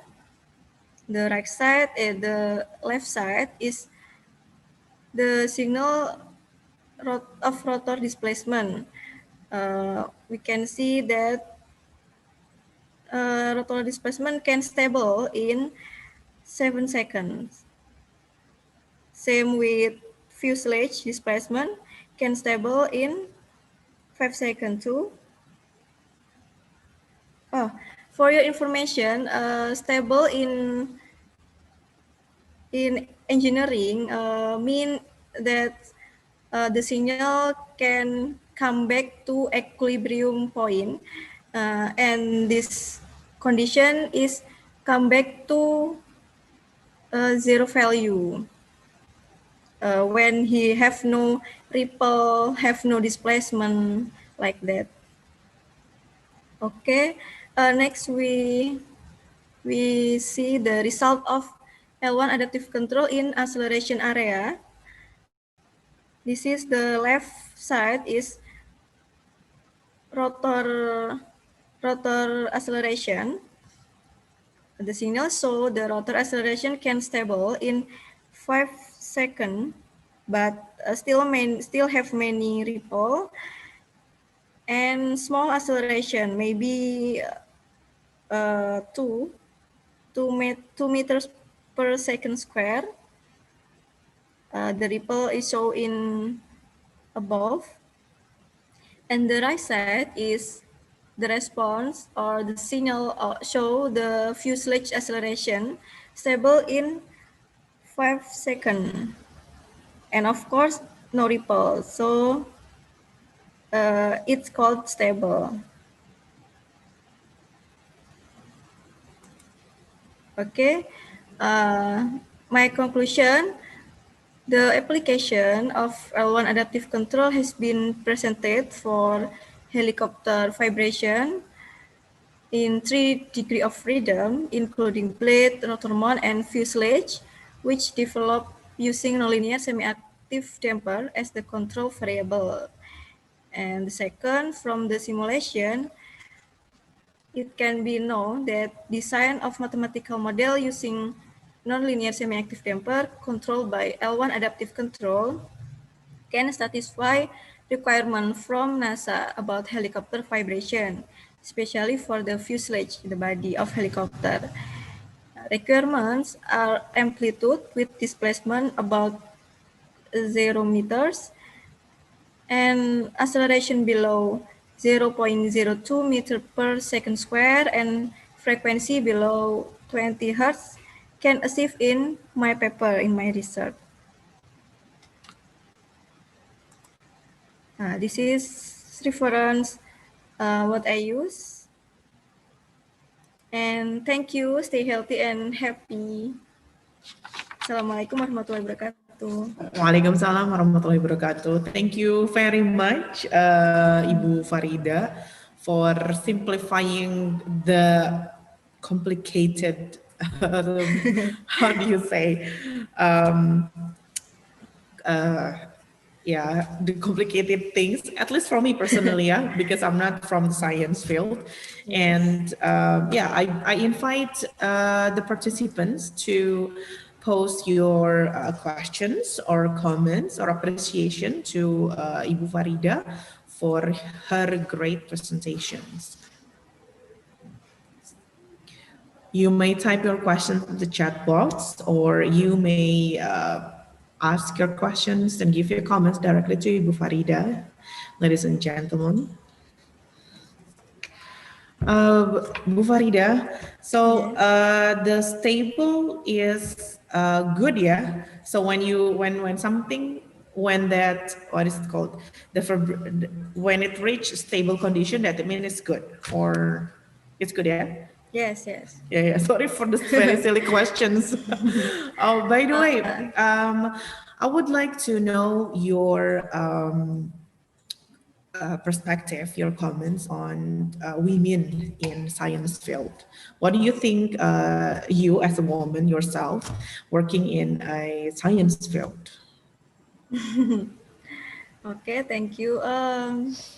Actually, it's complicated, yeah. In what way it is complicated? Especially I working in engineering. There is a lot of partner. Men, yeah, partner. Yeah, men partner, partner. yeah. And we must think out of the box. Okay.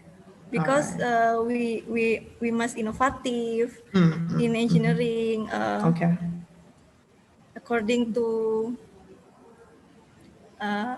perkembangan zaman apa itu ya? I see. Yeah, the development. Yes, development. Yeah. And how about the challenges that you face working in a engineering field, surrounded by dominated men? Maybe about the logic. Logic. Oh, yes. That's very interesting. Because in my field, like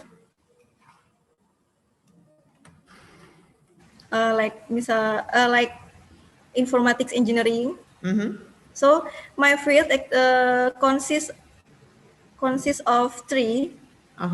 There is control system. It's my field when I was student. And the second programming, and the second one electronics. Okay.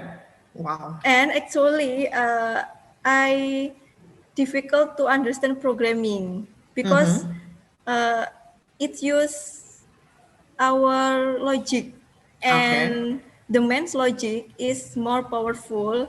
Yeah. More powerful than it's woman. natural. Yeah. We are created that way. Yeah. Our brain works. I mean, brains work differently from those of the men because that's the natural things that happen. Okay, so you facing difficulties in terms of logic, yeah, in your field. Yes. Okay, wow. Thank you very much, Ibu Farida Gamer. You're welcome. Stay healthy and happy to you too. Yeah, I hope we have another opportunity to meet and to share some ideas on your other brilliant works, of course. Thank you very much once again. I hope to see you. Yeah. You're welcome. Assalamualaikum warahmatullahi wabarakatuh. Waalaikumsalam warahmatullahi wabarakatuh, and good afternoon. Thank you so much to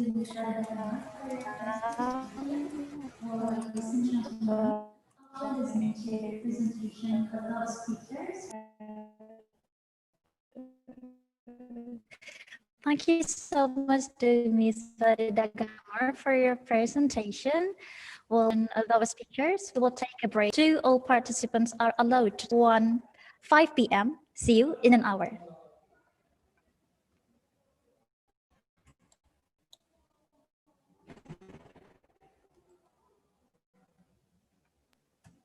Thank you again, everyone. This is the end of session 1, or the morning session.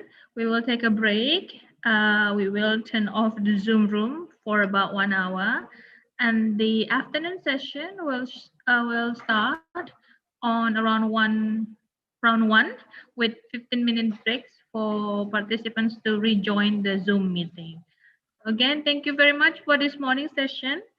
And we hope to see you again if you're available on the afternoon session. Thank you, and we'll see you soon. Take care, everyone. Thank you. Thank you, Prof. Rolanda. Thank you. Thank you, Ibu Fadia. Thank you, Prof. Rani. Thank you, Bu Fardia. Thank you everyone. Thank you again for participating. We cannot stop our thank you for all of you for Thank you being so here. much. Thank you. Thank you, Professor Raymond. Thank you. Thank you, Mom Divina. Thank you, Miss Lee Chingy. Thank you, Ibu Farida. Thanks again, everyone. Ma'am Rosa, thank you. Ma'am Jonah, thank you so much. Hopefully, we'll see you all later in the afternoon session. Thank you, everyone.